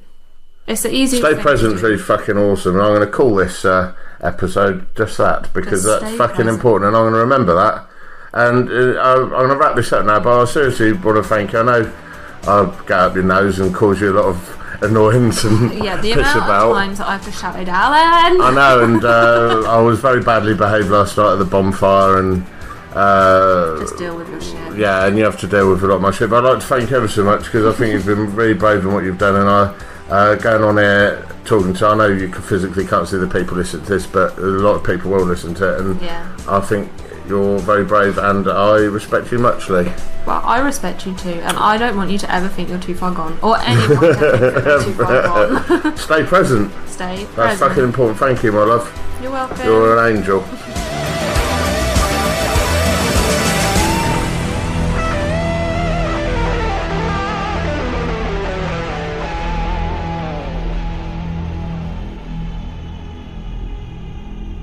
Alright, so that was my interview with my friend Danielle Free. I know you haven't heard that interview yet, Tom, so I can't really ask you what you thought of it. I'm going to love it, let's face it. She's one of my favourite women in the entire world and one of my most best friends, so of course I'm going to love it, because she's brilliant. Yeah, you two are very chalk and cheese. You're obviously you, and a raw pain in the bum, and very far in. Danielle is the antithesis of that, isn't she? Yeah, we balance each other out. A bit like nicely. our dear friend Ginny. She's much like a sort of hippie. She's an old soul kind. She's an old soul hippie girl, and she's lovely, and I do admire her for, like I say, but you know, obviously we live parallel universe in a way. You've had to live with me with a lot of my crackers, ups and downs that I suffer, and Nick, has obviously done the same with Danielle, but the fact that she went off and done that, and bear in mind, it might not seem a lot to some people, but when you understand how crippling some of those illnesses are, as I do, and bear in mind she's a youngster as well. Well, it's an impressive thing to It's do, even fucking if impressive. you don't have mental Yeah, even illness. if you don't have that, I mean, I feel murderous just having to walk through the streets of Battle at any given time of day anyway. On the streets of Battle. I was going to turn that into a Bruce Springsteen version of Philadelphia and then forgot how the original song went, so I can't bother. Let's leave that alone. But on the subject of Bruce Springsteen, that sends us nicely into my next interview. The next with interview Bruce with Springsteen. the Who's That of British Wrestling. The veritable Who's That of British Wrestling and Bruce Stringbean's #1 fan, Keith Colwill, who's an absolute... There's an AIDS joke in there and all, Keith. I'll let you write that one for yourself. My dad never ever forgave Tom Hanks after making Philadelphia, and I had to explain to him. My dad was an incredibly wonderful man, but he used to have funny hatreds of people. Did he also think that he was a child that made a wish that ended up being an adult? He never and saw did he big. also Nah. think that he was actually my stranded dad was always on a a fan. desert island with a volleyball as a mate? No, my dad never saw those films. My dad always was a fan of... my dad loved buddy films, cop buddy films, cop and dog films, Yes. Steven Seagal films. Like Turner and Hooch. Yeah, so Turner and Hooch was the one that was... But then as soon as he made Philadelphia, no, Well, no, because that's a cop film, Yeah. a buddy film, a cop and buddy film, Cop and dog film. a dog film, And then a cop and buddy a dog. geezer cop in AIDS film. So then he was... So then my dad was like, no, he can't. I can't have it. He's fucking, he's glamorising AIDS. Dad, you haven't seen the fucking film. Glamorising I feel AIDS. bad, but Dad's not It's around. like putting glitter on a bit of AIDS. No, my dad That's not felt what the like film was. I told my dad for years I lied to him and said it was all about fucking spreadable cheese. So there we go. Oh. But anyway, I'm really angry with you. well, people's fucking you. So anyway, without any further ado, let's go over to my mundane interview now with the ruffleneck himself, Keith. Oh, verily. Hello, mate. It's Keith Colwill.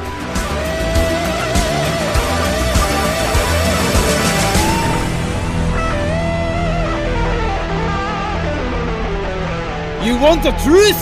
You can't handle the truth, you cock jazz. This is Stiff Right Hand.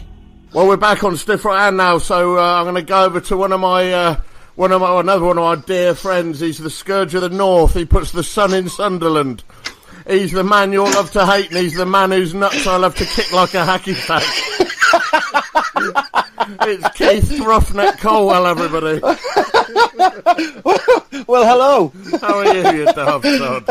Well, I was championing until I heard that. I thought we were going somewhere with it, and then you turned around and then you mentioned me getting kicked in the nuts and hacky sacks. And You're the most cheerful man on the end of a beating I've ever known.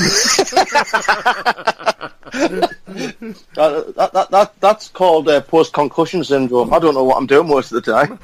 More time on the canvas than Rembrandt. They don't call me canvas back for nothing.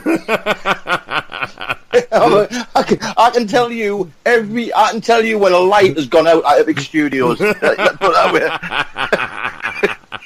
I know every light fixture in there. Oh mate, have you been, the old fruit? Been all right, mate. Well, so. I mean, I'm back over here in the UK at the moment. I did obviously the last time I saw you, we did the TV taping for Epic. So let's try and keep this upbeat. We don't want to depress everyone. and then I've been here ever since. I was supposed to have been going back. I got a phone call off Junkie. I got a phone call off Junkie the other day. I said, "What's that cunt still over here?" How you cunt? Fucking hell. Oh, fucking Colwell's there. What's going on? He's fucking murdered someone over there. I mean, he'd murdered your missus and your kid and left them in Las Vegas. Well, I mean, the option's always open, you know. So.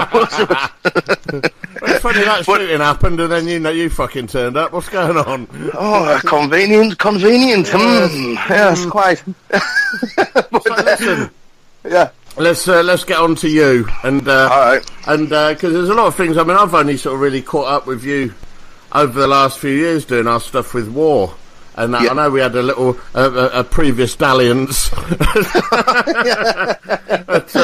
at one of dear old, I can't remember the fucker's name, Chris Curtis's in Stoke many years ago. No, and then there was what you call he as well, CSF, wasn't there? When shall I not mention that one? Well, yeah, by all means, well, you just have, you can't. That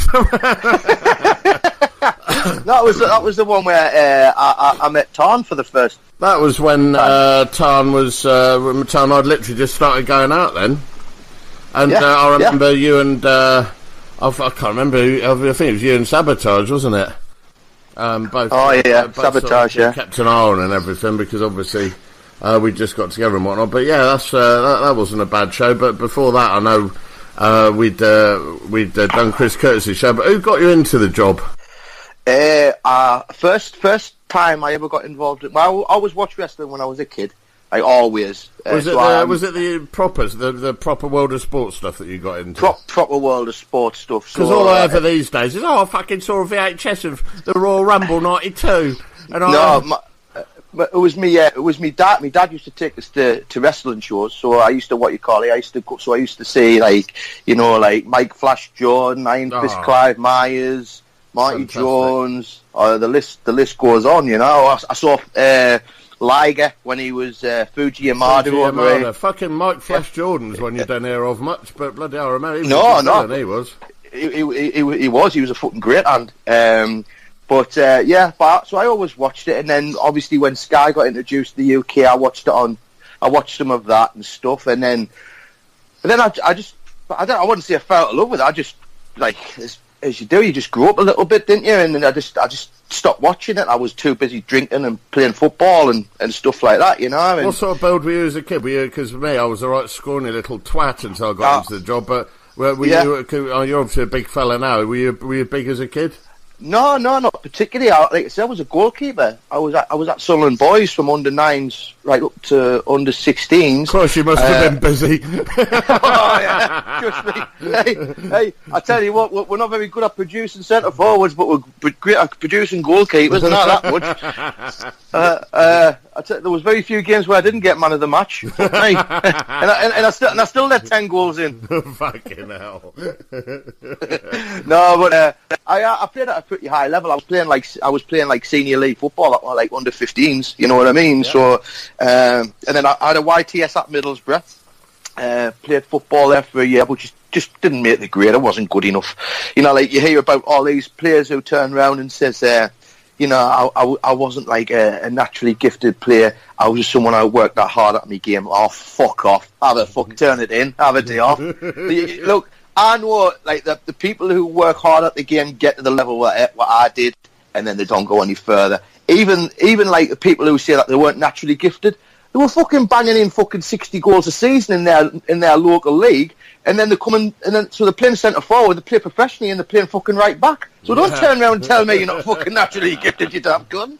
I suppose the problem always is when you're playing at that level, it's sink or swim, because as soon as most lads find what they're dicks for and find the perils of drugs and alcohol, that's game over, isn't it? Well, yeah. It just dawned on me that like all I wanted to do was play professional football, and I got I said professional football. I was on a YTS. I used to earn £29.50 a week.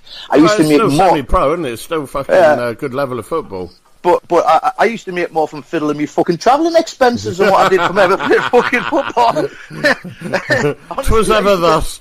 I used to get £29.50 a week for playing footy, and I used to get like something like 50 quid for me travelling expenses. So that's how it was. That but sounds fucking familiar to me. That.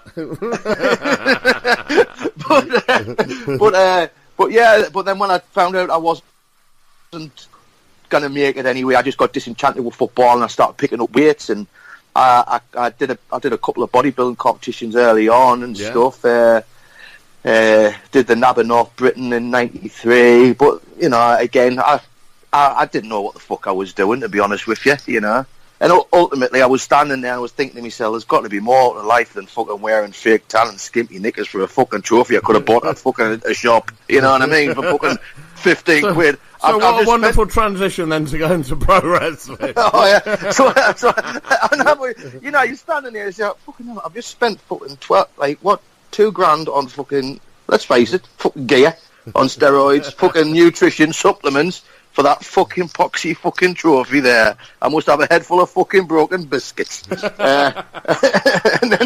then, like I says, basically what happened was this was around about 1999, I was in Canada, and I always trained, I just wasn't training to compete or anything like that, obviously, and I was about 19, 20 stone at the time, and there was the Canadian National Exhibition was on, in Toronto, and there was a ring there, and I said, "Oh, there's going to be some boxing on or some shit like that."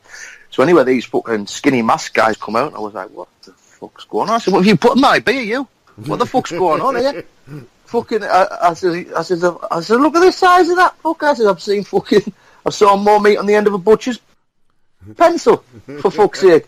So but there was a guy staring over at me, and to the point where it was coming uncomfortable, and I'd already had a couple of pints, so I just walked up to him. I went, "Yeah, what the fuck are you looking at, you?" I said, "Have I got a fucking Big Mac on my head? Do I look that interesting to you?" I said, "What are you staring at?" And he went, "Have you ever thought about being a pro wrestler before?" I went, Are you for fucking real, you?" I says, "Mate, I'm from a fucking mining village in fucking in Durham." I said, all we get taught to do is fucking hunt for fucking coal, fucking make ships, or fucking make cars at Nissan. I said, "So no, I've never thought about being a fucking professional wrestler before." And I says, I haven't fucking thought about it before now, and I'm not fucking thinking about it now. He went, "Yeah, look, there's my email address." He said, I says, "There's my email address." He says, "If you get back to me, you get back to me, don't you?" So anyway, about a month later, I got a thing. When you want to fly back home, and I spent a couple of months in Canada training with a guy called Ernie Moore. He used to be one of the executioners in WWF. Yeah. But I think, to be honest with you, that executioners gimmick was a tag team, and it was just because they were hooded. I think so many other people did that role as well. You know what I mean? It was a generic role, like the Conquistadors or whatever the fuck, And then, I trained up. I trained there, and then my gimmick originally, I was going to be. I was round about the time Lock, Stock, 2 Smoking Barrels come out, and so I wanted to do something like Vinnie Jones' character, where I wasn't a good guy, I wasn't a bad guy. I just went to the highest bidder. So me wrestling name, I says, "Well, I'll call myself Switch, because I'll switch fucking backwards and forwards to whoever fucking, So anyway, that's where I went with it, and then I tore my cruciate ligament in my knee twice. Had to get reconstructive surgery on my knee twice. So that put us out of commission for the best part of nearly, 2.5 years. And then I discovered GPW. Oh no, I didn't. I trained with Johnny Moss in there, in Hammerlock up in Sheffield. Oh, did you really? I didn't I tell you who was there. El Ligero was there at the time. Trav was there. Chris Travis, he was there. And there was a few other lads there. But again, I picked up another injury, and I was trying to juggle it between jobs and stuff. And then it wasn't until I went to GPW where I started, taking it a bit more seriously, actually wrestling. I mean, I was always involved in the business from about 2000, 2001, but not like wrestling wise. It was like behind the scenes or helping guys with ideas for stuff and what have you. Because I've always think I have a fucking decent mind for the fucker, despite fucking what you think. And then what you call it, and then from there, it's just gone from there. But so I've been wrestling properly. I think my first match was 2002. I think about 2002. Yeah, about 2002, and I've. So most of your stuff is you've stayed up north, haven't you, for a lot of the time? Oh yeah, seldom have I gone down. I think one of the few times I've been down is for you guys doing stuff for CSF. did some stuff for them guys as well. Yeah, 'cause they did a lot of coastal sort of shows. I know. Coastal stuff, yeah. I know because a lot of the promotions that you have frequented is places I've never been to before. Oh yeah, but a lot of it's been pretty much up north. You know, I was at the ill-fated 1PW from its inception to its end. And you were to blame for all of it. Oh well, I'd have thought so. I got blamed for fucking everything else, you know. I mean, I remember that time I give fucking that J Phoenix, the fucking paedophile. I give him a twat. What a wrestling name that was in front of all the fans, didn't I? Yes. Oh yeah.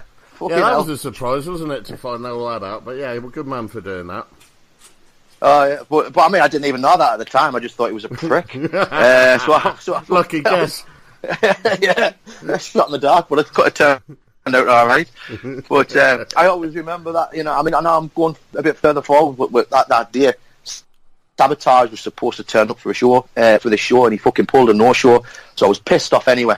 And it was, and England had just been knocked out of the fucking. I was either the World Cup or the Euro Championships, one of the two. And he was carrying on with himself, but I knew that he'd been writing shit online under different names, pretending to be other people and calling us worse than shit.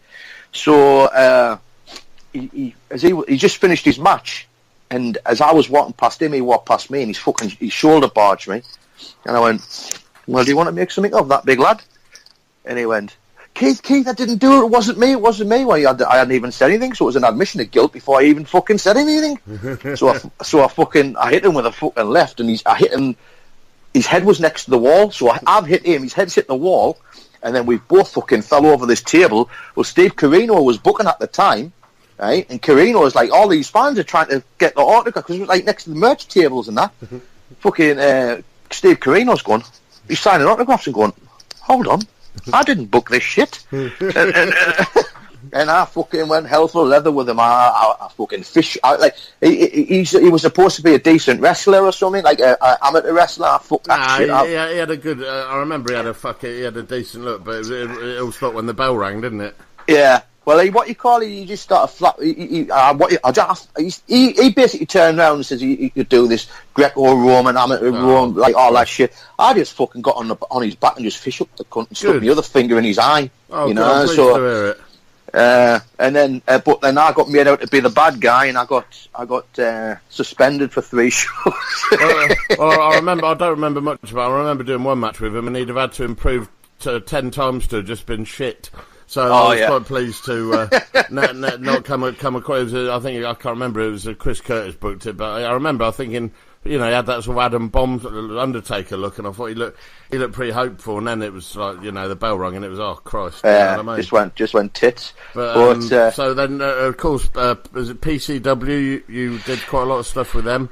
Yeah, did quite a bit of stuff with PCW. Ultimately, I mean, at the time, Ben Old, Southside, and then there was PCW with Fludder, and these guys were fans ultimately who put a few quid into the business, and at the time PCW was on a high. It was doing great. I mean, I don't know. I hope it still is. I mean, I think the model that they had, the business model that they had, wasn't working because there was so heavy on pushing imports and forgetting about the British guys. And it was the British guys who were propping up the fucking shows. Them were the guys who were fucking making things happen. Well, that's exactly right. You just said the words just there, business model. I never understood how that fucking was a business model. Well, like I said, people say wrestling business, but they should use the word business in wrestling quite fucking loosely, because there's very few businessmen in wrestling. Well, it's like dear old Chris Mann says, you know, it's like the fucking Make-A-Wish Foundation, isn't it? You know, do you know what I mean? Or who can I meet? Who can I meet? You know, well, you know, I'll just, you know, you're never going to see Kenneth Branagh going to fucking do panto, are you? But you can get, you know, you can guarantee you can get most wrestlers to do anything for some Smarties. Oh yeah, I mean, it's true. Or a couple of sandwiches if you're working for LDN. If you're lucky. Oh, if you're lucky, and you.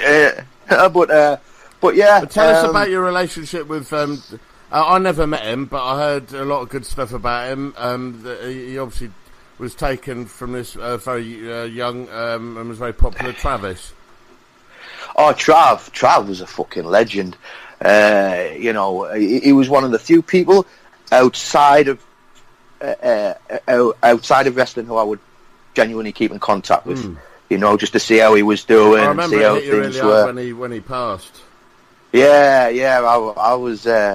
I couldn't be talking to him for a couple of days. I was, you know, and even now I'll think about him now, even now, and I'll tear up sometimes, you know.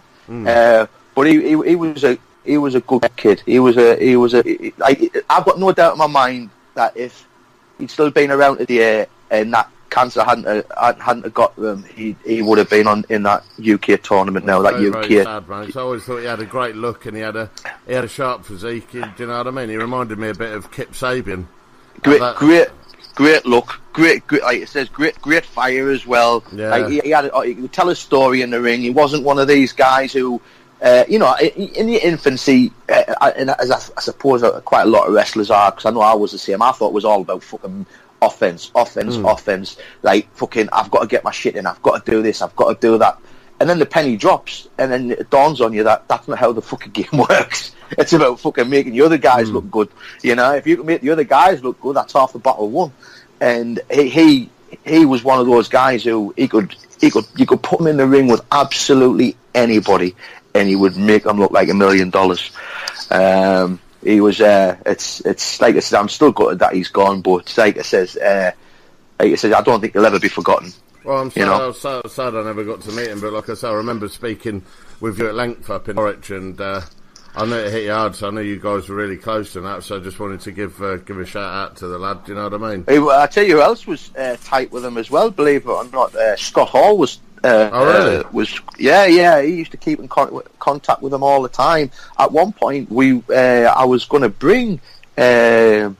Trav down to Norwich because we arranged it for him and Scott to get some food and have lunch together because he wanted to meet him. But at the weekend he was supposed to be going. He was just too ill. You know, really sad, man. It's fucking tragic stuff. Tell us about because obviously you had a little hiatus from wrestling because you had. I mean, obviously, I know the stuff about your knee, but you've had some then horrendous fucking injuries with your shoulder and that, and you were hospitalised and that. Yeah, I mean, I've been quite unfortunate with injuries. I'm honest with you as well. I think last time I checked, I had about 14 red-chested concussions, like medically. Jesus Christ. But the thing is... Are they all from me? Well, you were good for at least 6 of them.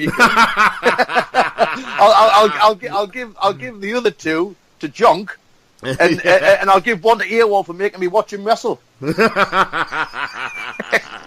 fuck's sake. No, but it sounds like obviously I did door work for a lot of years, and I'm going to be honest with you. I was. The people that I'm stopping with here, you know, I'm stopping with Liz and John, who live in Cambridge. You know, the American guys. Yeah, I know, they're good folks. Yeah. And I was telling them, I says, you know I turned around and said I've been concussed, and it sounds like it's all related to wrestling. I said I've concussed myself twice by fucking getting out of bed. I said I genuinely have. I said there was one time I slept at the bottom of the bed. You know, you've got the the frame, like a wooden frame. That goes over there, like from post to post. I fucking put my hand on right in the middle of it. It fucking snapped, and I went straight through it and fucking smashed my head straight off the fucking wall. And then another one. To say that. And then the other one was what you call it? You know when you've got wooden slats on your bed. Yeah. Well, two of them had come forward, so I tried to fucking push myself up off the bed, but my hand was at the top right hand corner of the mattress, and my hand went straight through the fucking mattress, and I went fucking bang, smacked my head off the wall again. So both times you chopsticked yourself in here. Yeah. You know, but like I mean, I've had I had a TIA stroke, which like a mini stroke, and I was like 80%. I lost 80% strength down the right side of my body at one point. I have, like I said, I've had the concussions. I've had my knee reconstructed twice. I've had 2 shoulder surgeries. I'm due a third. I think I'm due another surgery on my left knee as well.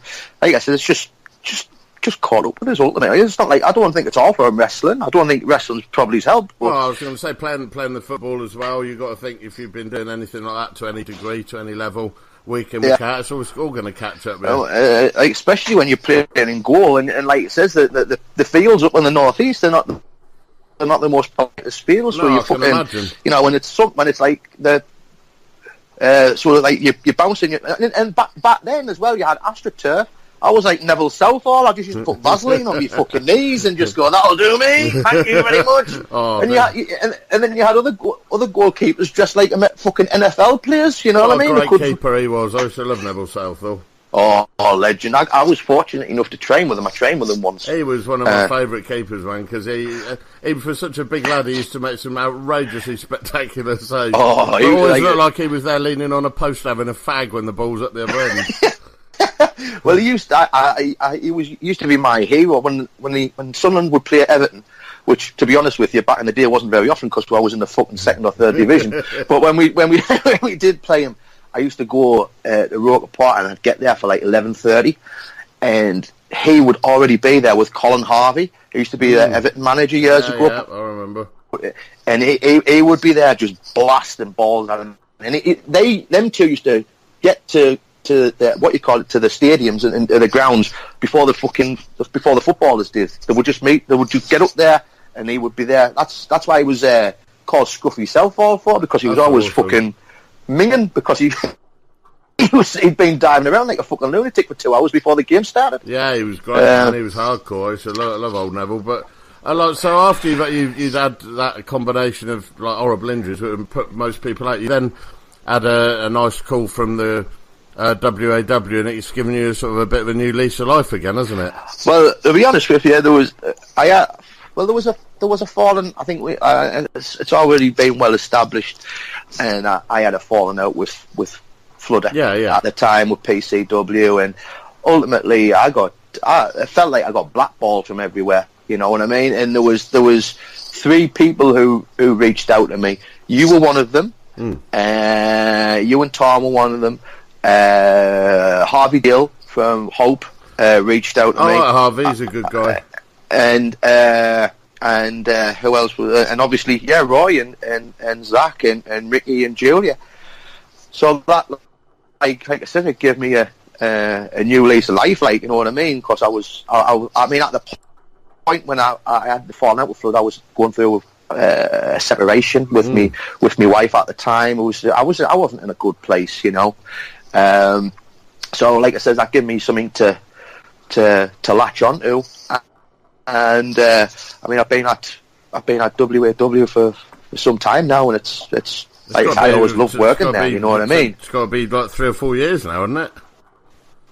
Yeah. At least. And I've been like them guys have shown a lot of like faith in me. You know what I mean? Well, like I say, we've had a lot of good times now. I mean, obviously we got put on with each other quite a lot to begin with in the early TV days, which was always a cause of amusement between us all. But like your gimmick and that, they've really taken to it up there, haven't they? And you have a bit of a rapport with the fans on the internet and that, which you know. Well, I did that because I saw nobody else was doing it, and I thought, well, there's maybe something I could latch onto, because I'll be honest with you, when I first went to WAW, before like we did our thing, just before I did a couple of shows, and I'll be honest with you, because I was doing that new gimmick, the Sin City character gimmick with the I didn't know whether people knew whether to take me as a blue eye, as a heel.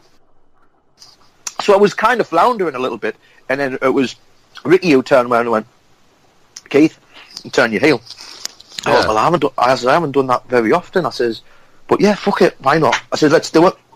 And then I saw that people weren't interacting with the fans, and I knew that I wasn't going to be at shows on a regular basis. So, you know, like when they're doing like Beckles and all them places and Courtesy, I knew I wasn't going to be there, so I knew I had to do something in order to keep myself in the mind's eye of the wrestling of their wrestling fans.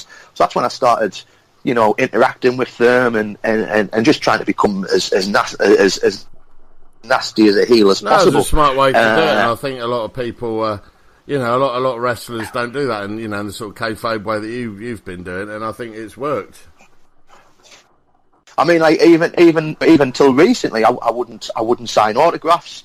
I wouldn't sell merch. I wouldn't do any of that stuff. Much like myself. I mean, I had it, and I'm thinking to myself, I'm probably just costing myself money, but then I knew at some point that they would turn me, and then it's just a case of playing a long game. No, it's cool, man.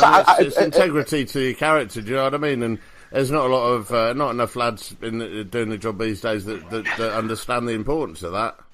Well, that's it. And the thing was as well. I mean, I understand that. Listen, for some guys, it's a business, and this is how they generate revenue. It's how they put food on the table. So I kind of understand why people still do it.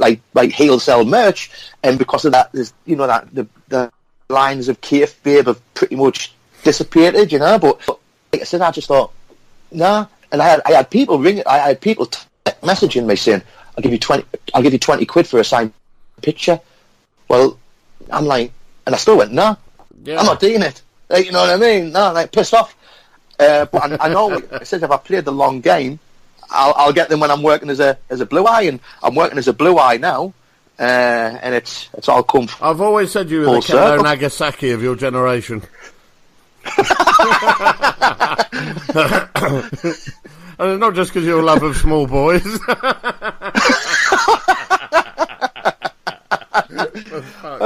It's I thought we kept that to ourselves. Jesus Christ! Is there anything else you want to say, Keith? Because I've rattled through your career here in the space of half an hour. I feel shortchanged.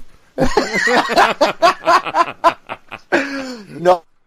Oh, mate, like I says, it's like it says, I always have a blast with you at WAW and stuff. I would have done that show with you the other week, but you got a decent placement. I've got to tell you, John Key's comment on that when he goes, I said Keith can't make that, so he's got to come from Manchester. And then the next time we were at war, he said, I couldn't come from Manchester. He said, we managed to get from Las Vegas to fucking Norwich, didn't we? Oh, they're fucking... I forgot to tell you about that. That fucking popped me, that did. He fucking hell, he kills me. What's he up to right now? Has he's been on the show before, hasn't he? Which one? Oh, this one, yeah, he's been on it.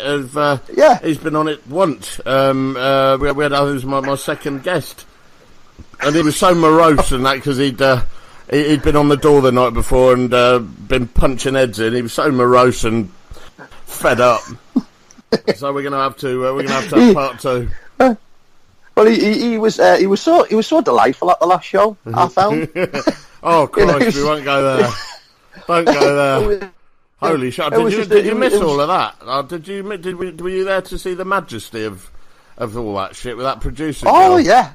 Yeah. Fucking Christ Almighty! I knew something was up when Tom went, Keith, you need to leave this room right now. I went, poor little Sonny Sparrow. He shot up in the air about 20 foot, and John goes, fucking cunt.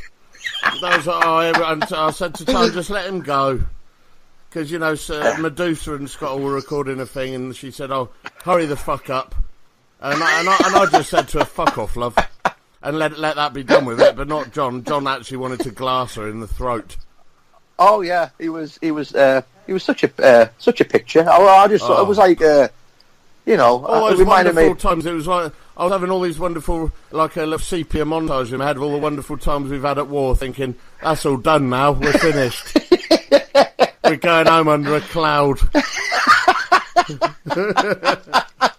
It was a horrible sulky drive home, that was. Oh, I can imagine. But like I said, there's always... I don't think she'll be doing that anytime soon anyway, but, No, I know she managed to upset Jason Cross, their old Chick Cullen, launched his headset at her, so hopefully she's nothing less. Oh, yeah, I hope so. Hey, which reminds me, that was a good show, you know, Zach's benefit show. Was it really? I saw some pictures. It looked like a fucking good turnout. I mean, what they've done with that venue, I've never seen anything like it, and I don't think anything will top it, if I'm honest. I mean, that last one that we did up there, it looked better than NXT, I think. It looked fucking nuts. The production values there off the scale. Like the only thing is because WAW are not internet darlings and they don't suck up to anybody. They're never will be. I mean, it's much like you, much like me. In fact, funnily enough, a lot of the people who I'm friends with aren't, and I like to keep it that way. Yeah, I mean, like I says, I understand people enjoying the wrestling, like the progress and stuff like that, and they're all, you know, they're all good promotions. They all seem to be doing well and stuff, and more power to them. That's great. But ultimately, it's just frustrating. If I was the Knights, I would feel kind of frustrated massively because they're not getting the recognition they deserve. No, but hopefully, like it says, sooner rather than later, they'll get a television deal. I 100% believe they will. But like I said, you look up and down the country now, and I was talking about it with Tan the other week. You know, there's all these promotions out there that are running in front of places that are same size as my front room, drawing 60 people. Yeah. That is not that's the new thing now. The wrestlers go out there to pop the crowd, to pop the boys in the back rather than the crowd. You know what I mean? And doing all these silly little fucking gimmicks, you know, in front of 60 to 80 people, and that's a business model. Well, it's not. It's not a sustainable one anyway. Or either it's not a sustainable business model, or alternatively, it's a fucking hobby for you. The way you like to throw your fucking money away. And there's kids playing at it, and some of the wrestling on some of these shows is phenomenal. But I understand this new. I think it must be a fad of having these, you know, all the crowd up close to the ring. I just don't fucking get it at all. No, like I said, I think there's ultimately there still needs to be that line in the sand where the wrestlers stay on one side and the fans stay on the other. I'm not down with this fucking intimate stuff. You know what I mean? But I tell you another promotion that's I'm kind of proud of, because I helped book it, but it's going on its own steam now, which is TNT in Liverpool. That's doing really good. Cool, man. I've seen some of their stuff. It looks pretty nice. I've just seen stills and that, but their shows look pretty good. The last show was they're doing at the O2 in Liverpool, and the capacity is 450, and it brought in 430. That's cool. So and that was on a Thursday night as well. Yeah, that's good. You know what I mean? That's really good. And the other guys that are doing well is Becca Love and Hayden as well. Oh, that's Fight Factory, right? Fight Factory, man. Those guys always look. They seem to be doing more and more shows and building a nice little empire over there as well. So. Their production, but I'll tell you, I'll say this though, like compared to where we were, I mean, for myself, I know you've been in the business longer than me, but like if you see the evolution of like production, how it's gone, absolutely. I mean, I know we tend, as the rest of you, we tend to worry about the things that people are not doing, but as far as the stuff that we are doing, like if you compare the level of production, everybody's had to raise the game now. I can tell you, I've got a lot of friends in the independent scene in the States, and they've all said to me, having looked at our shows and looked at some of the others, that the stuff in the UK is over over everything right now. Oh yeah, I mean, I was, like you said, I've been in Las Vegas there for 3 months and trying to find my feet with what was going on over there. And I'll be honest with you, the indie scene as a rule, it's on its ass. Yeah. So I can understand why people are like, they used to, we used to beg for them guys to come over here, even if they were fucking Johnny No Name, because they had an American accent. By default, everybody thinks is better, so bring them over. Exactly. But like now, the tide's turned. These guys are saying, "Fuck me, we want to come over here. We want to come to the UK." Well, problem is now, boys, is that we've got our own boys who are doing fucking just as good a job. You know, exactly it's just about using them correctly. As long as we use them correctly, You know, there shouldn't be any. We've got a massive talent pool, and we've got schools up and down the country now that are knocking out. You know, obviously you got War, you got Our Place, you got others. I know Johnny Moss as well. You got some phenomenal wrestling schools out there. Do you know what I mean? And they're knocking out some great talent. There's not enough room for everyone, and certainly not the Yanks. Oh no! I mean, Pip. I help Pip with WrestlePro. He's a lovely kid as well. He's awesome. He's in the same vein as Trav. You know, he used to wrestle for us as well. I've always rated him. I think he's a lovely lad. Yeah, top boy, and he's got I helped him get a school in Manchester called WrestlePro. And if you've seen the evolution of his guys from when they first walked out the door to where they are now, I'm not kidding. Like, I'm talking about a space of maybe 10 months. These guys are unbelievable. That's impressive, and that's I'm not just talking about it. Yeah, and I'm not just talking about the wrestling. They've got the character down. They've got even like the facials down, and he's done such a fucking awesome job with them. Where they'll be in the next 15 to 18 months, anyone's guess, but it'll definitely be for the better of British wrestling, not for the worse. Well, they'll be in our spots, and we'll be fucking in a retirement home. We'll do much the same as we're doing now. But what were you saying earlier about Did you say something about WWE earlier? Yeah, man. I was saying about well, I'm glad you brought that up, because I was going to bring it up quickly actually, because everyone was losing their shit online about Triple H turning up at the ICW show in Scotland, and I think everyone's so fucking overexcited at the fact. Even the Yanks are saying, "Oh my god, Triple H turned up at an independent show in the UK." People are not seeing the real picture, is that he's a Trojan horse. The guys are coming in and they're going to the top obviously with the top promotions of people like Brian Nixon and that, but from what they can see, crowd-wise, the top promotions ICW, they've gone there, and by the time Johnny Moss and that come back from the States, you're going to have WWE UK schools, you're going to have WWE NXT, they're going to take Scotland, they're going to take everywhere else, and if we welcome them with open fucking arms, we're going to fucking lose everything. Yeah, I can see that happening. You know, like I says, it will happen. I guarantee you. I promise you. Within 2 years' time, we can have this conversation again, and it will have happened if unless we fucking fight for what we got. Well, the thing is like, I mean, without this getting too overly fucking, fuck it, I don't give a fuck. You know, like, we ultimately, you saw firsthand what happened at WAW with. Yeah, it made me feel sick for Ricky and sick for Julia when they went into Epic Studio. So much so, we were going to send a load of boys down there. Do you know what I mean? It made me fucking sick to my stomach. But don't get me wrong. Did I think it was a bad thing them going there? I don't know, but like I mean, ultimately it's had no detrimental effect to WAW because no, it hasn't. But what it was, mate, was a warning shot, in my opinion. Yeah, that's what I was going to say. But what the other thing I was thinking to myself was you know, I understand you're giving like the WWE UK an opportunity over here.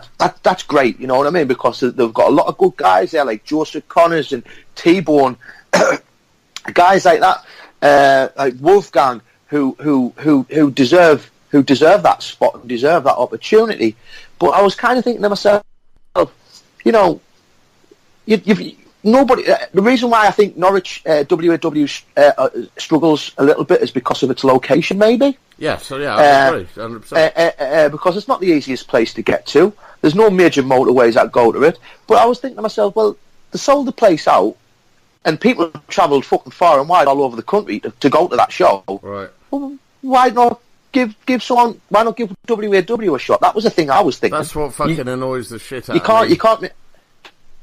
Yeah, and much the same with everyone talking about Kenny Omega and Chris Jericho. Fuck, you know, there's more. You know, I'd rather see James Mason and Mal Sanders. Do you know what I mean? There's matches up and down the country. There's matches up and down the country that are better than that. And I'm not saying don't enjoy shit, though, because a couple of people, Will Ospreay included, well, I'll just let people enjoy shit. I'm like, well, I want to enjoy wrestling. I don't want to enjoy politics, and you're just enjoying it for the fucking political side. Yeah, I mean, if the fans want it, then I wouldn't deprive them of it. is it going to be the match that it could have been fucking 10, 15 years ago? Hell no. That's exactly the point. And I think like I said, there's enough great wrestling going on around here without having to pander to what's going on in fucking the Tokyo Dome. That's all. That's in one soundbite, mate. That's exactly all it was, and it wasn't a case of saying, "I don't enjoy shit." Don't get me wrong. I love watching the NXT takeover shows. I think they're phenomenal. Though I find them inspiring, but yeah, when it comes at the cost of our guys and what our country's producing, and people ignore that, and I think that's enough to get my fucking hackles up. Do you know what I mean? Oh no, I like I said, I totally get it. You know what I mean? And it's kind of going back to what I said before in the same sort of context, like WWE and not WWE. When people were in wrestling like 12, 30, 14, 15 years ago, and we would be like, oh, he's got an American accent, he's got to be good. Yeah, you know what I mean? It's like saying, oh, you're black, so you can dance. You know what I mean? Yeah. It's true. It's fucking true. And I kind of think that's in some way the context is the same with regards to what we're saying now. Yeah. But like I said, I mean, I'll tell you what, you've got to give Jericho this. I'll credit where credit's due. He's still keeping himself current. Yeah, you know what I mean? It's current. It's a hell of a payday for a guy who does not much, and fucking fair play to him. I do not get it. I've never understood. I've never been a fan of his, and that's just me. Yeah. But like you say, fair fucking play. But let's be honest. I think what we're doing is better. Well, I'll tell you what. I mean, I tend to agree, but at the same time, I'd rather watch them two wrestle than watch me and you wrestle. We're terrible. Well, I don't think anyone's going to disagree with that. Especially if it's a tag team match. Well, when the highlight of the match is John's nuts parting across your forehead, you've got it's bad news, don't you? Listen, buddy, I'm going to let you go, dude. Yeah. I'm going to let you go, man. Thank you ever so much, man. We've no problem, we've buddy. just done 3/4 of an hour of absolute nonsense, but I thoroughly appreciate your time. All right, buddy. For fuck's sake, go home to Las Vegas. But do us a favour. What? Do me a favour. Feed you, cunt. Any news? Oh, your mumbo! All right, mate. I'll see you in December, and we'll have some Mambo 65. All right. Not off. All right, mate. Bye.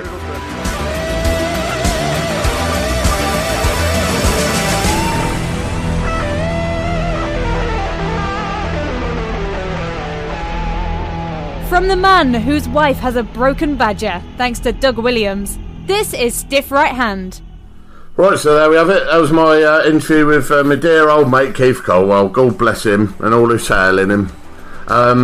So that's it for this. This has been the longest ever episode of Stiff Right Hand, and it's been very good. Hang on, before you sign off. No, I'm not signing off just yet. Oh, that's right. Well, I just wanted to jump in and say, you guys brought up some really interesting stuff about the WWE UK thing and Triple H showing up. And well, my show next week, I'm going to be trying to get I've got one or two big names that I'm looking at for next week, but. The next week's going to be dedicated to two stories that have caught my eye, which are both of those. Okay, well then I will save my vitriol. No, I don't need to save it. We can quickly run up to it now because some people have agreed with me, some people have obviously disagreed with me about the Kenny Omega Jericho thing. I don't give a shit about that. No, I know, but I mean, you don't watch Wrestle Kingdom. I mean, I do enjoy the Wrestle Kingdom shows, I'll be honest. I think they're not all my cup of tea. They get a bit samey after a while, but I do like to keep because I like to keep my product current, EWW.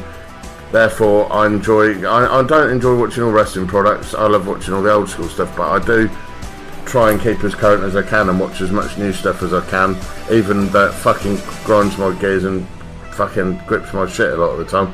I still try and watch it. Just because I'm still a teacher, I'm still someone who's got to teach in this day and age, and just because I'm not prepared to move on, other people are, and I need to fucking get my head around that. However, my dislike of Chris Jericho is nothing personal. I just don't I haven't seen him live. the drizzles. He's shit, and I don't understand the big of that. I'd have much preferred to have seen anyone else other than him there, but fuck, if it gets people excited, who the fuck am I? I just have different strokes for different folks, as they say. I mean, for me, just like it's not my cup of tea. And I understand the necessity of like looking at current stuff. But for me, I tend to not enjoy promotions where the fans are trying to pop themselves. Yeah, I mean, do you know what I mean? Yeah, the Japanese fans are fucking awesome because they're crazy. They still buy it, they still believe it, and everything else. It's the fucking.